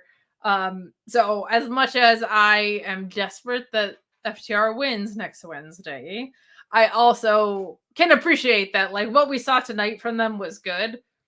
They cannot be long-term champions. Even if FTR leaves next Wednesday, they cannot keep the title for too much longer after that. It's just not... It doesn't do them any favors right now either. Like, they should be transitional regardless of who they're transitioning to. I think it's FTR. I think they're sticking around, but I'm intrigued to see what happens next week. I think it's good that they've leaned into the real life stuff, whether they are or not. What were your thoughts? Well, you know, I'm a fan of the Ass Boys, so you love the Ass Boys. I do. I can't do it like that. I have to do it my way. It completely ruined me how awesome they were on the cruise. Like, Yeah.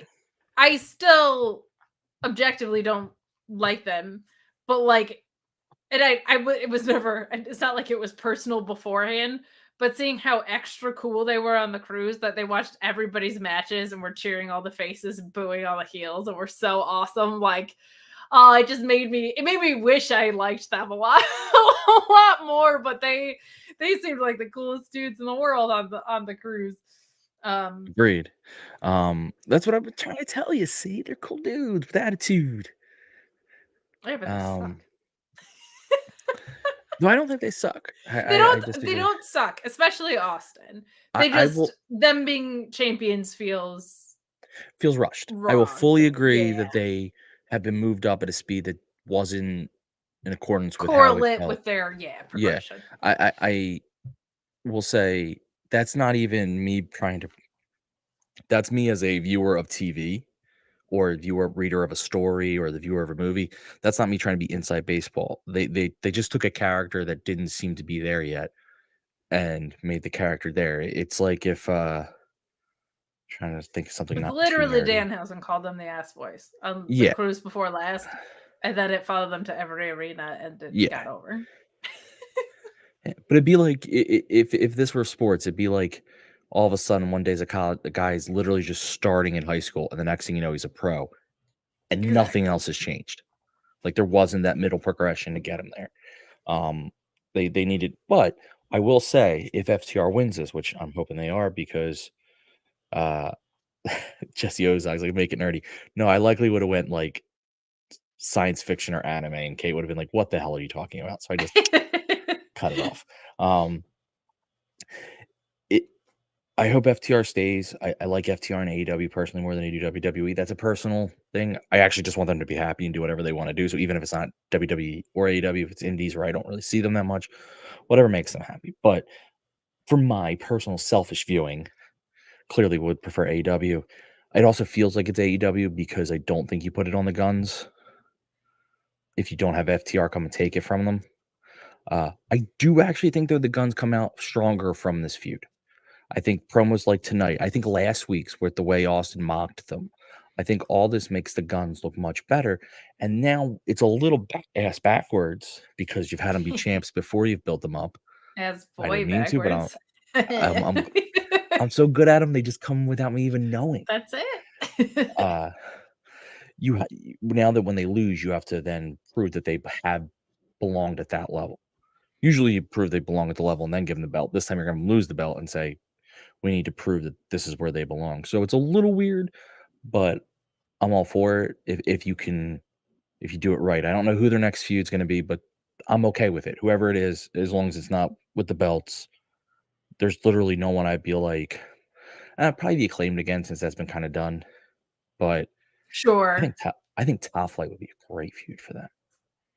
Top Flight would be. I think after Supercard of Honor, we'll probably get clarity around who's going to be on which rosters, which I think is also desperately needed. I would love if Aussie Open's sticking around. FTR versus Aussie Open is just, I mean, begging for it right there. I think that would be such a blast. I also would like to see like Ono and Grayson, right? Like there's so many possibilities of people that are like in the mid card that I think FTR could just do such incredible work with. That could really, really help them. I haven't seen the Workhorsemen on ROH, so put them on AEW. So yeah, the Workhorsemen need to be a team featured in ROH. I don't see the room in the AEW. I would love them in AEW, but I don't see the room.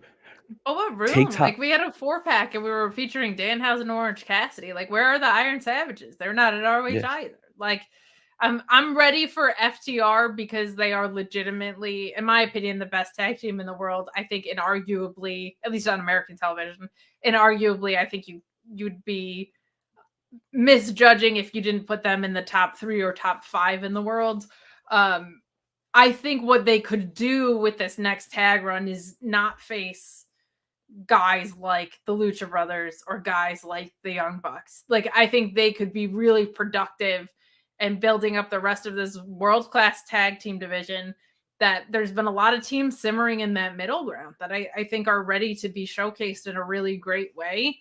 FTR is so seasoned and so good at making, I mean, we've seen them on Dark doing great matches where you're like, how the fuck is this on Dark? And they are like crafting this much work into their matches. So that's what I would like to see out of the next FTR tag run because I think it calls for it. Yeah, I'm fully with you on that one. I think you move up. Like I think Top Flight is AEW, just because they've been built so much there. They're now at that level. They're just an AEW team. I think you have Workhorsemen, Iron Savages, be at ROH for a little while. Give them the shine there. So Lucha up in AEW, keep Top Flight in AEW. Aussie Open depends on what you want to do with them. If I don't think Top Flight's staying in AEW, to be honest. Like I think they're going to go to ROH because they were a trio with AR Fox and in AEW last we saw, and then it feels like they've been doing all their tag work in ROH, and a lot of the story that's gotten told there. They've been doing a lot of work with the Kingdom down there. So, but we'll see. I'm ready for the clarity. It's almost not about who goes where for me at this point. I just want to see these guys are trios. These guys are the AEW tag division. This is the ROH tag division. But yeah, I'm with you on that one. You're right. Clarity is all I really care about because I can make it work once you have clarity in my head. You more than anybody, to be honest. We get the Blade and the Butcher. The Butcher and the Blade. Butcher versus Orange Cassidy with the Blade at ringside. Blade attacking Orange Cassidy before the match. He has a crowbar in this. Really, really, really fun match. My Tuesday night co-host Alex Plavsky tweeted, "My God, Butcher is so badass. He can make like cropped red leggings look badass somehow. He had no right pulling off that fit as well as he did, but what a super fun match. I'm going to throw it to you, but I'll say that Orange Cassidy does win with the beach break here. We do get that crowbar spot from Blade, but this was a really, really fun match. This was a different match for Orange Cassidy.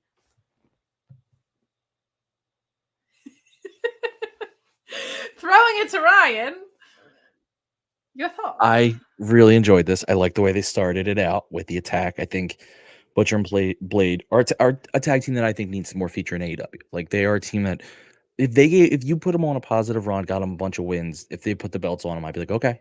Like, not right, obviously FTR's moment right now, but in my opinion, but after that, yeah, because I think they have that look to them where if you turn them on, what do I care? I loved the way Butcher just went for the back all match. It was such a good story that he just kept doing back move after back move because that's where the crowbar hit Orange Cassidy. Like I loved that they attacked him there and it continued forward. I also do appreciate that Orange Cassidy had to do some variations to his normal moves. Yes. To make things work. Like he didn't get his spinning DDT the way he normally does. He had to kind of like get creative to deliver it. He had to get creative to deliver his punches. He had to try some things he doesn't normally have to try. I think Butcher looked great in this. I finally really, really appreciate that they had the best friends come out, neutralize the Blade, but also hit the Butcher with the crowbar. Yes. Because it protects the Butcher in the sense of Orange Cassidy didn't beat him clean after getting hit with the crowbar.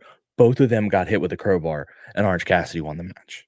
Like, as stupid as that just mattered to me, that it's like when a guy gets hit with every weapon and doesn't lose, and then the guy he beats didn't get hit with anything. That always kind of bothers me. It's kind of like, wow, you made one guy look awesome and made another guy look really shitty. Kind of like a little bitch, yeah.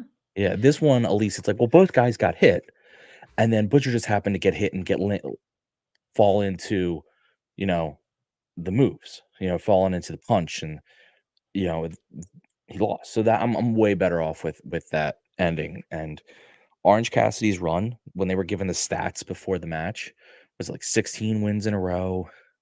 How many of them have been 6-1 in the past 27 matches? And I want to say out of the 27 matches, at least 25 of them have been an awesome match. He is on an epic run. I think people need to appreciate, and I think they do. So I'm lecturing for something that I think people actually do appreciate. I'm glad people are appreciating the run they're getting out of Orange Cassidy, because this is, I think, we always talk about how it's amazing how he's stopped being he's still a comedy character, but how he took that and developed into a full-blown main 100%. event level wrestler. And this was great.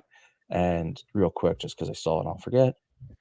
Cabbage, we didn't see this week's All Access because we go right on air. So I'm sure we'll talk about some of it in the future, depending on who views it and who doesn't. But it's never going to be like a main focus for us because that's more outer ring stuff than we typically deal with. I think it's probably going to be kind of bad, so probably not. But I'll probably end up watching it because I watched all of Total Divas. Like a chump. I'm seeing mixed reviews on it. I'm seeing some people hate it, but some people really loved it. So I don't know. When I saw the trailer and it was like Ruby Soho telling Tay Conti, like, if she does that again, we're going to have a problem. I was like, this is very worky because we know Tay Conti did that again in a match on purpose. So I was like, oh no, this is going to be an obviously worked reality show. I'm okay if that's what they go with. Just my rule for that is, as a TV viewer, so my personal rule is either if you're going to be worky, be so blatantly worky that it's not even like you're trying to hide what you're doing.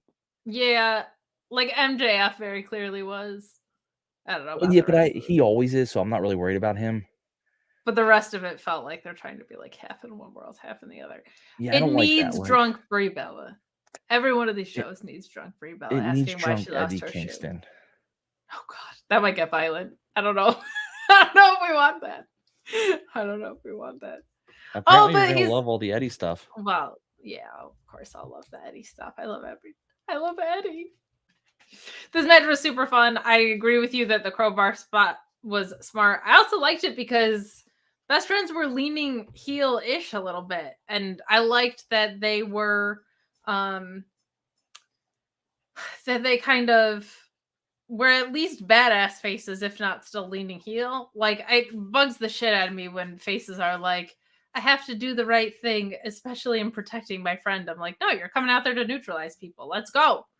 So, and you had the numbers advantage. So, good shit there.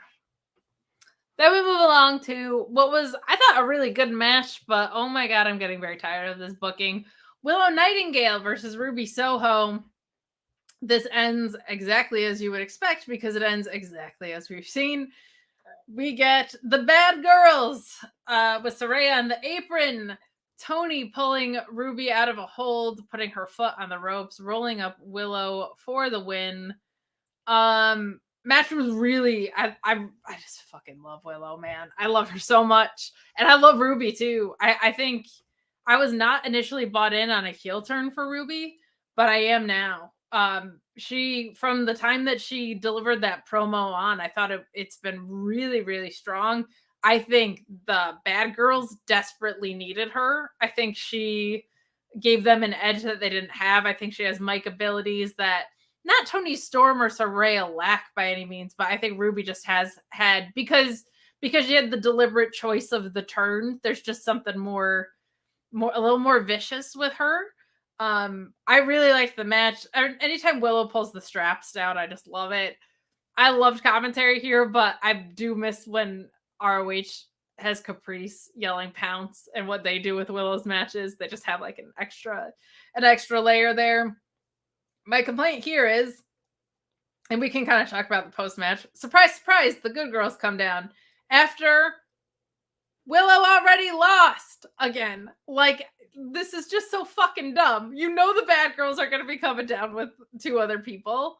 Neutralize them. Neutralize them before the person even loses the match, perhaps. Why are you coming down after for the beatdown? I think that's pretty lame. Especially when you've done it week over week. And we had 2 Aubrey is an idiot spots here. Stop making your refs look dumb. Get better at agenting matches so that we don't get the same things every week. Like, it frustrates me when it's the same outcome with the same things. Like, we got dumb ref spot and we got cheating from the bad girls and we get the good girls coming down after the fact. So now that's the negative stuff. The good stuff, match was great. Willow's great.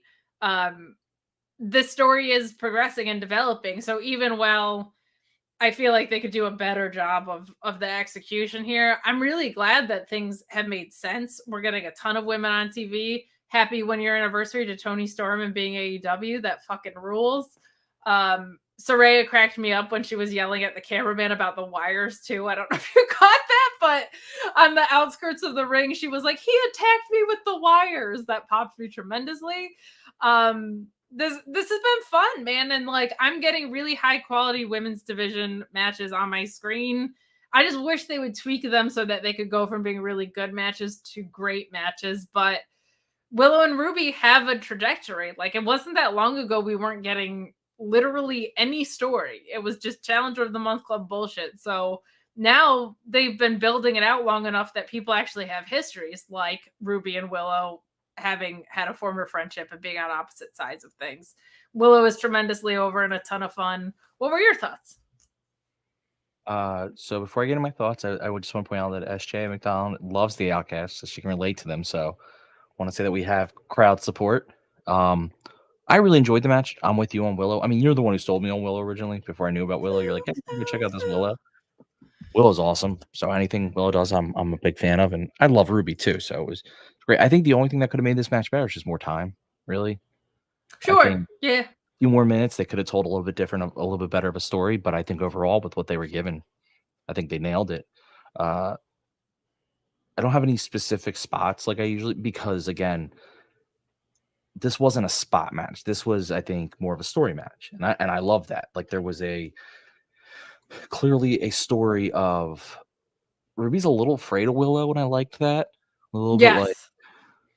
and Ruby kind of realizing without some cheating, there's not a lot she can do against Willow. And I really enjoyed them telling that story. It made Willow look great. Especially because when they were tagging together in an insane death match, right? Yeah. So she knows what Willow is capable of to the fullest extent of what Willow is capable of. And I really appreciate this. Ruby is real small. Like, you don't realize it as much until you see her in person. You noticed it a little bit with Willow today, but like, she just because she's small doesn't mean she's like super acrobatic or a high flyer. Like, she kind of wrestles more Willow style. She's just not as big. So them almost being more synergetic in their pacing and things like that tonight, I thought was made for some really good in-ring chemistry. And you're right, Ruby told a really fun story here of like, Willow is bigger than me and stronger than me, and she moves real well. This was really fun. That part of it was real fun. Yeah, Willow has that nice style of like being a bigger, stronger wrestler who can move. And they're some of the most fun. The post stuff, I have to laugh because it's not just an AEW women's division thing. They do that in the men all the time. Oh my god, when where the faces don't come down and support their person in the match, but the heels do. They just did this with the men on Rampage 2 weeks ago with Which Story. It was the same exact thing though, where I'm like, you are now like, it is silly how useless you are. You're like, I'm okay if you want to do that. There's no heels ringside to start, so the faces don't come down either, and then the heels kind of get down there by the end of the match, so the faces take some time to get down there. It's not my favorite, but at least I can understand the logic. But when they start the entire match down at the ringside, Multiple weeks in a row too. I mean, the Dark Order does it all the time.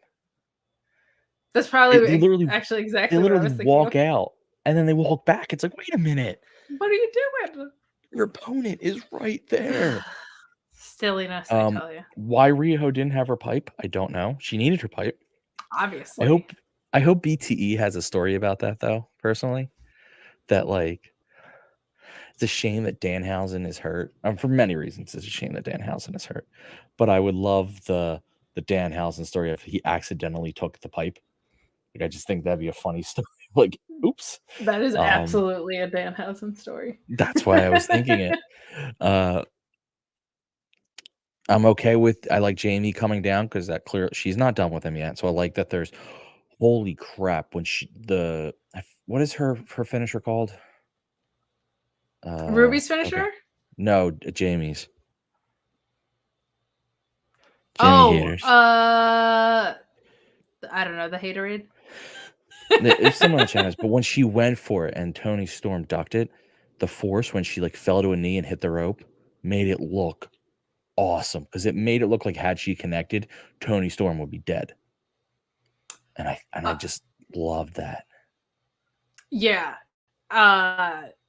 Also just Tony Storm in general and Jamie Hayter, but Tony Storm tonight, respectfully, goddamn. Oh yeah, that's most nights, I think. It is, but like the baseball socks and the Tony Storm, dear Lord. Yeah.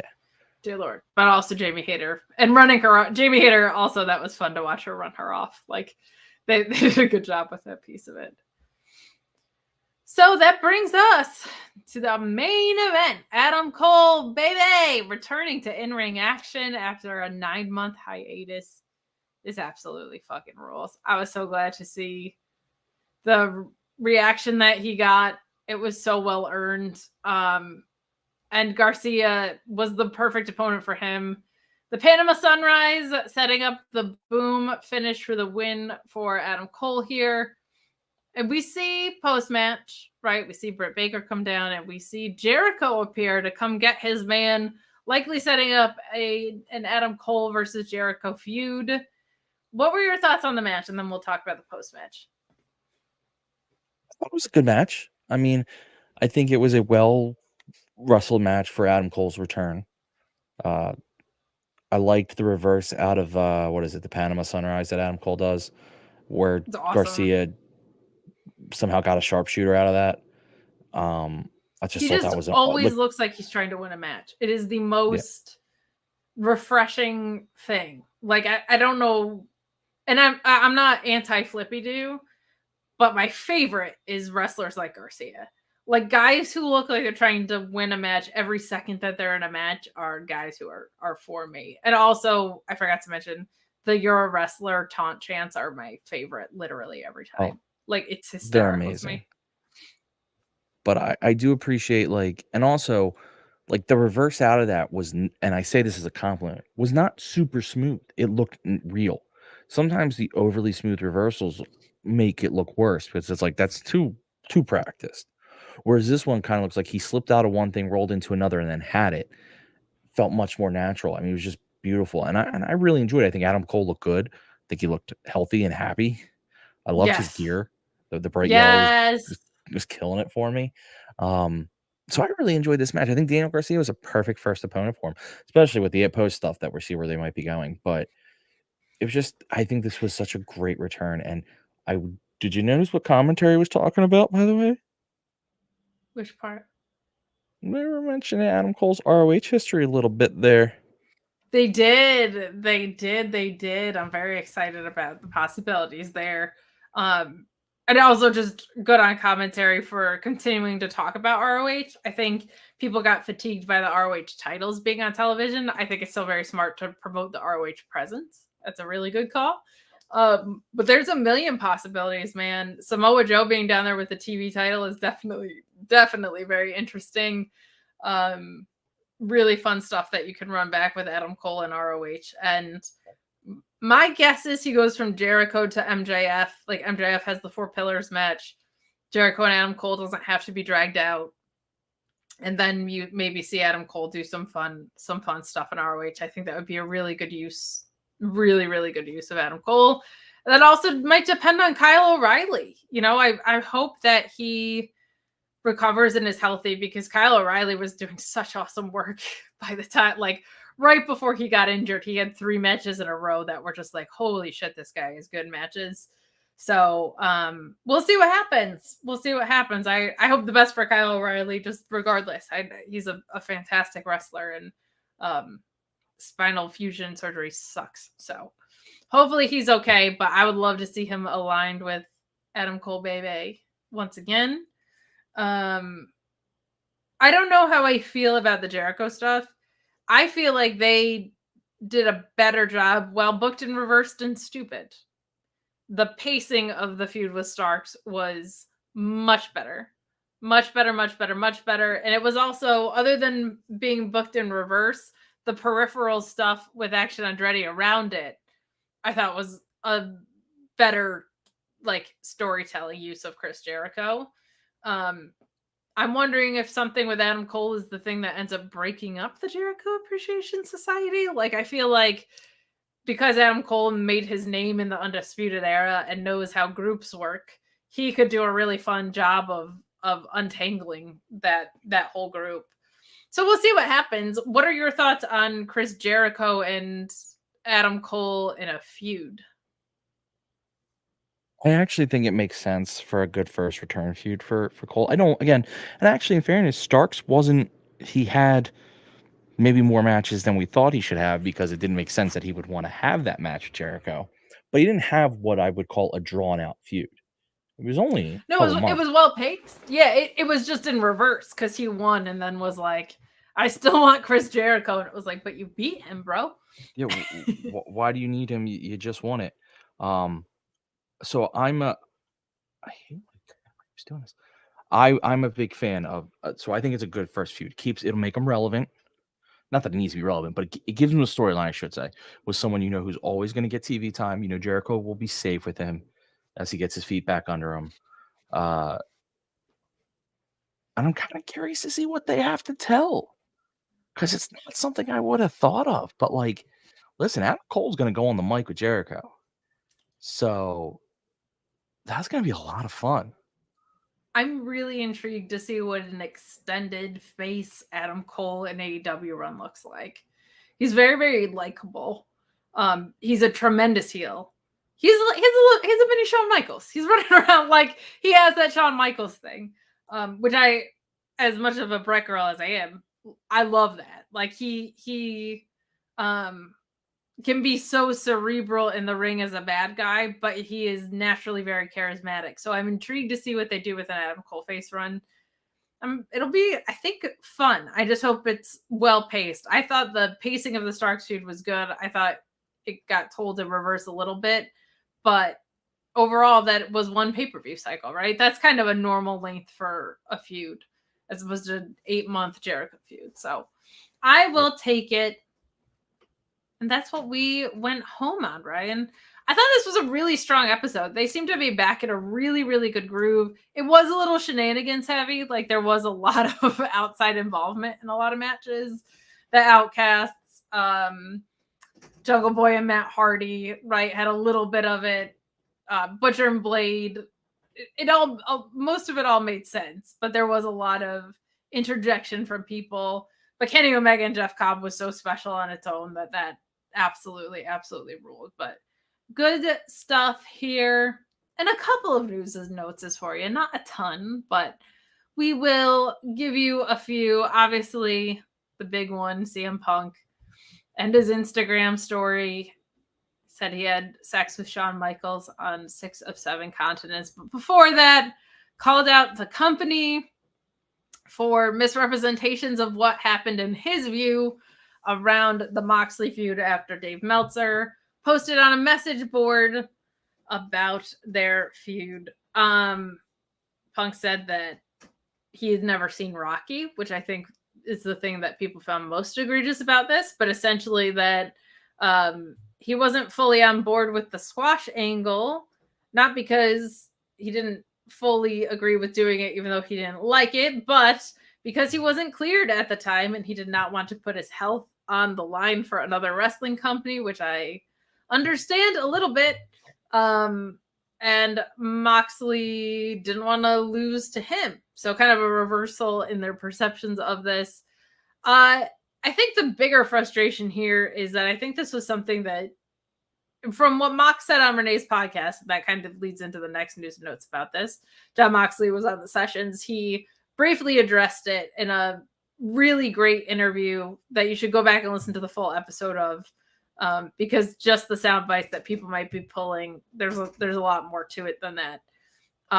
Mox didn't really get into it. He said that social media is kind of a bunch of bullshit that stirs up drama, but my net takeaway of this is this is the second time where it just feels like CM Punk might have had reasonable points and completely delivered them the wrong way, which I think is pretty damning. Like, I think that it's like the medium is the message thing.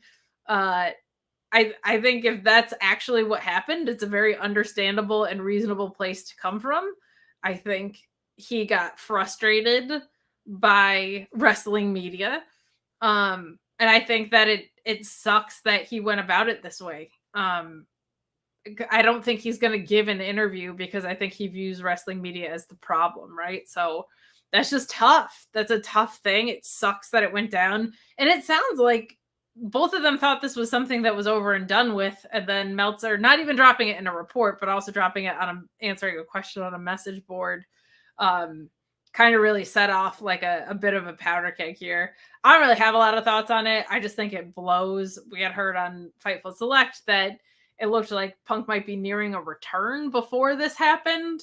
Sean was working on that story well before it dropped, and now it feels like the story was obsolete almost immediately, which sucks. I would hate for an Instagram story to be the straw that breaks the camel's back, but I could completely understand that it would be the thing, because it shows that the pattern of behavior hasn't changed, and that blows. But it just feels like this is something that got dredged up, and both Punk and Moxley were frustrated about it. And Moxley also said that AEW is like the most dramatic place he's ever worked, which I actually thought was kind of funny because he seems like the least dramatic guy in the world. A lot of much better things came out of it. He talked about how great Kenny and Vikingo were. He talked about how great Marina Shafir is.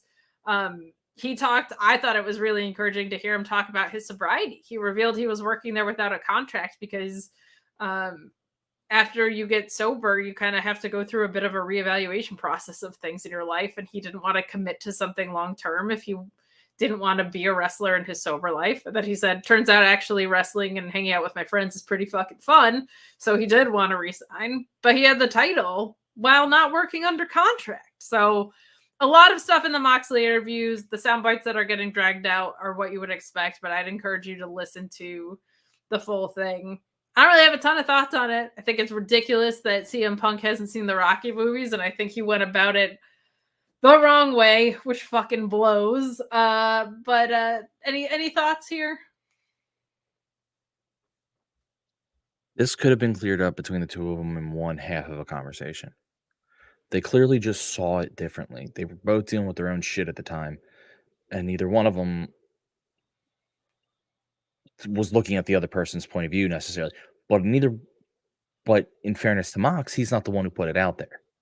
Right. He's responding, you know, his point of view being like, hey, he's saying he's injured, fair, but I also saw him hopping around bumping for the Young Bucks, so I just assumed, it was kind of, he didn't say he assumed, but you kind of got the hint that he was kind of like, if you're out here doing it, I thought you would do it. And him being like, I wasn't working for the company. I didn't even have to be there, but I was there. And just trying to make a story out of something, which I kind of understand what he's talking about. Kind of being like, you never know with wrestling what's going to happen. So let me get my belt win so that I'm insured to, that this Sunday, he was looking out for himself, and I don't necessarily fault him for that. And I'm sure if him and Punk had a conversation where he's like, hey man, I'm sorry, I didn't realize you thought you were still that injured. And Punk could be like, oh, I'm sorry, I didn't realize you were that without a contract, so you were looking out for you. They both be like, you know what? We've both been there.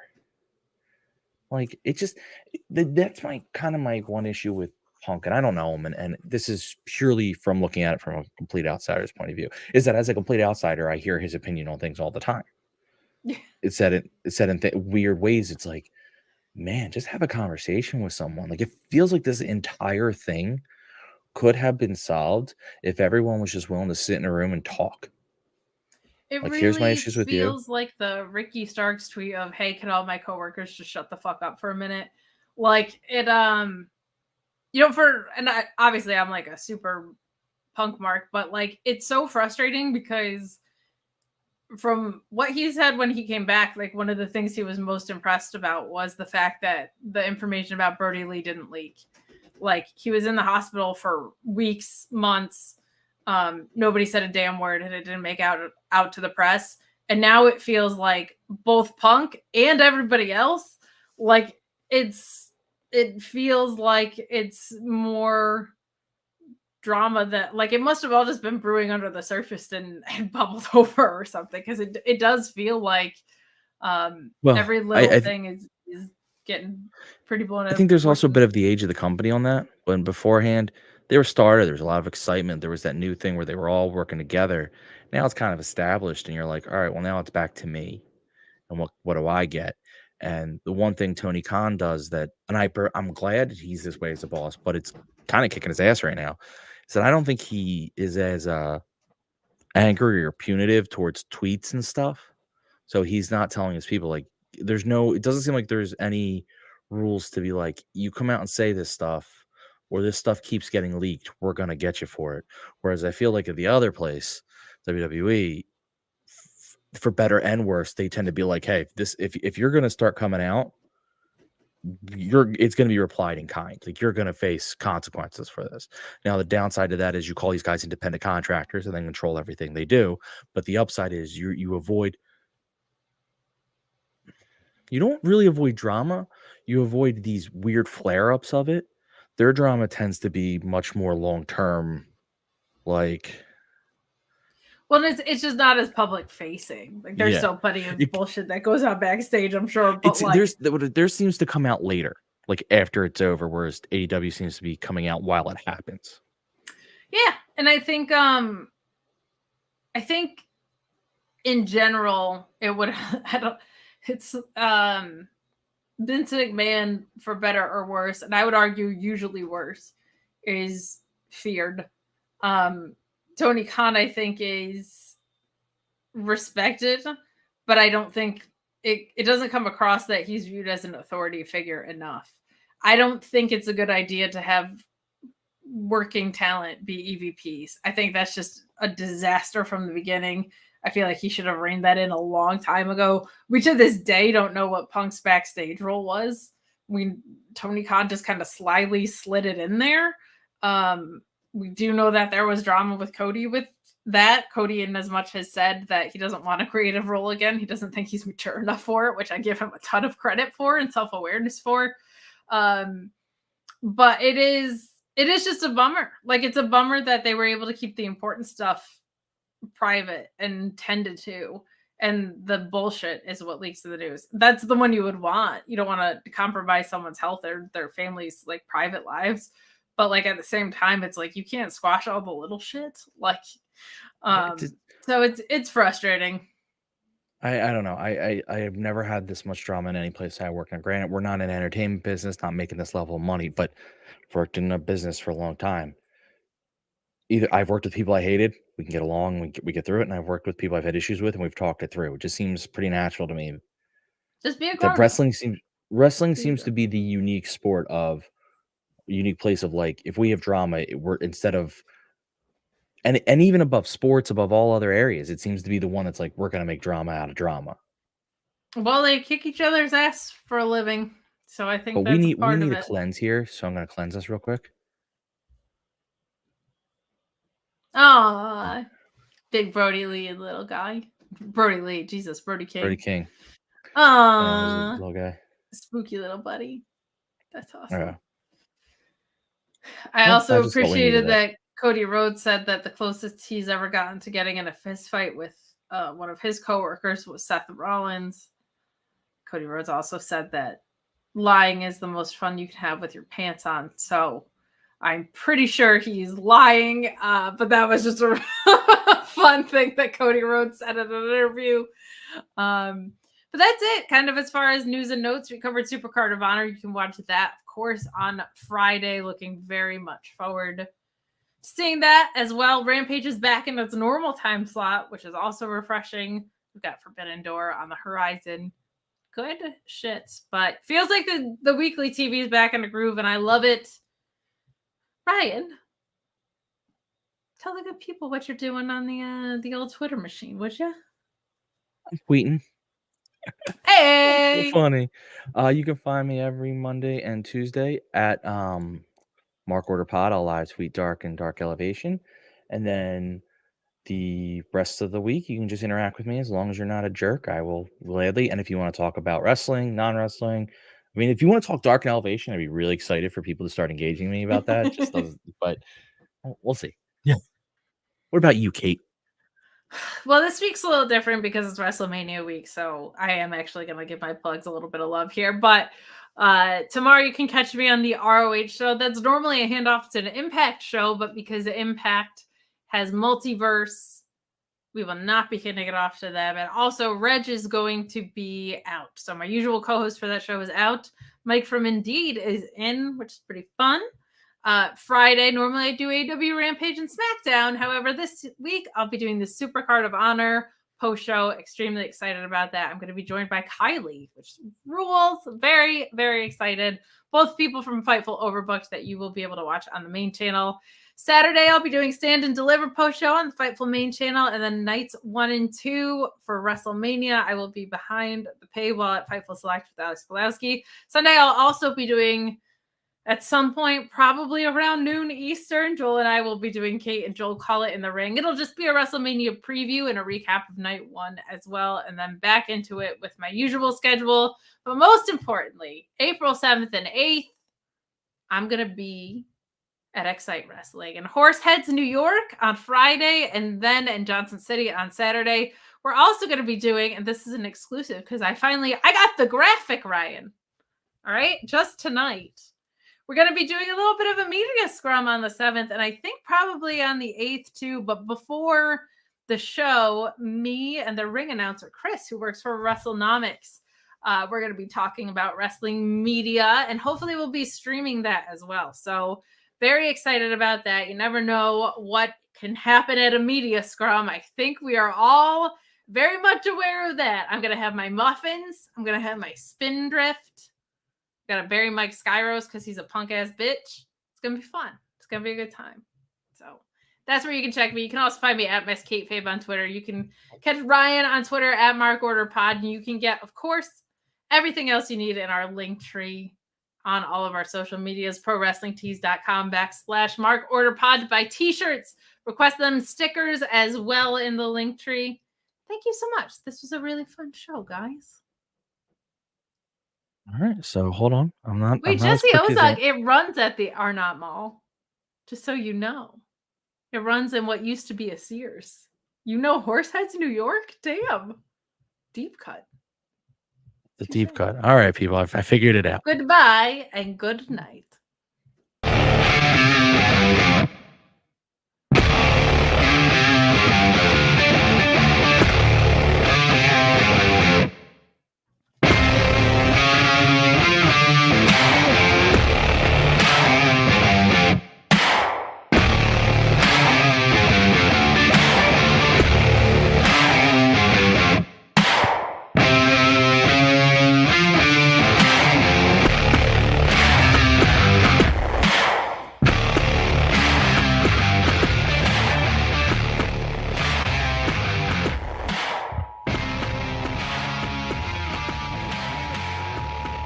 This concludes the Mark Order podcast. We now return you to your regularly scheduled programming.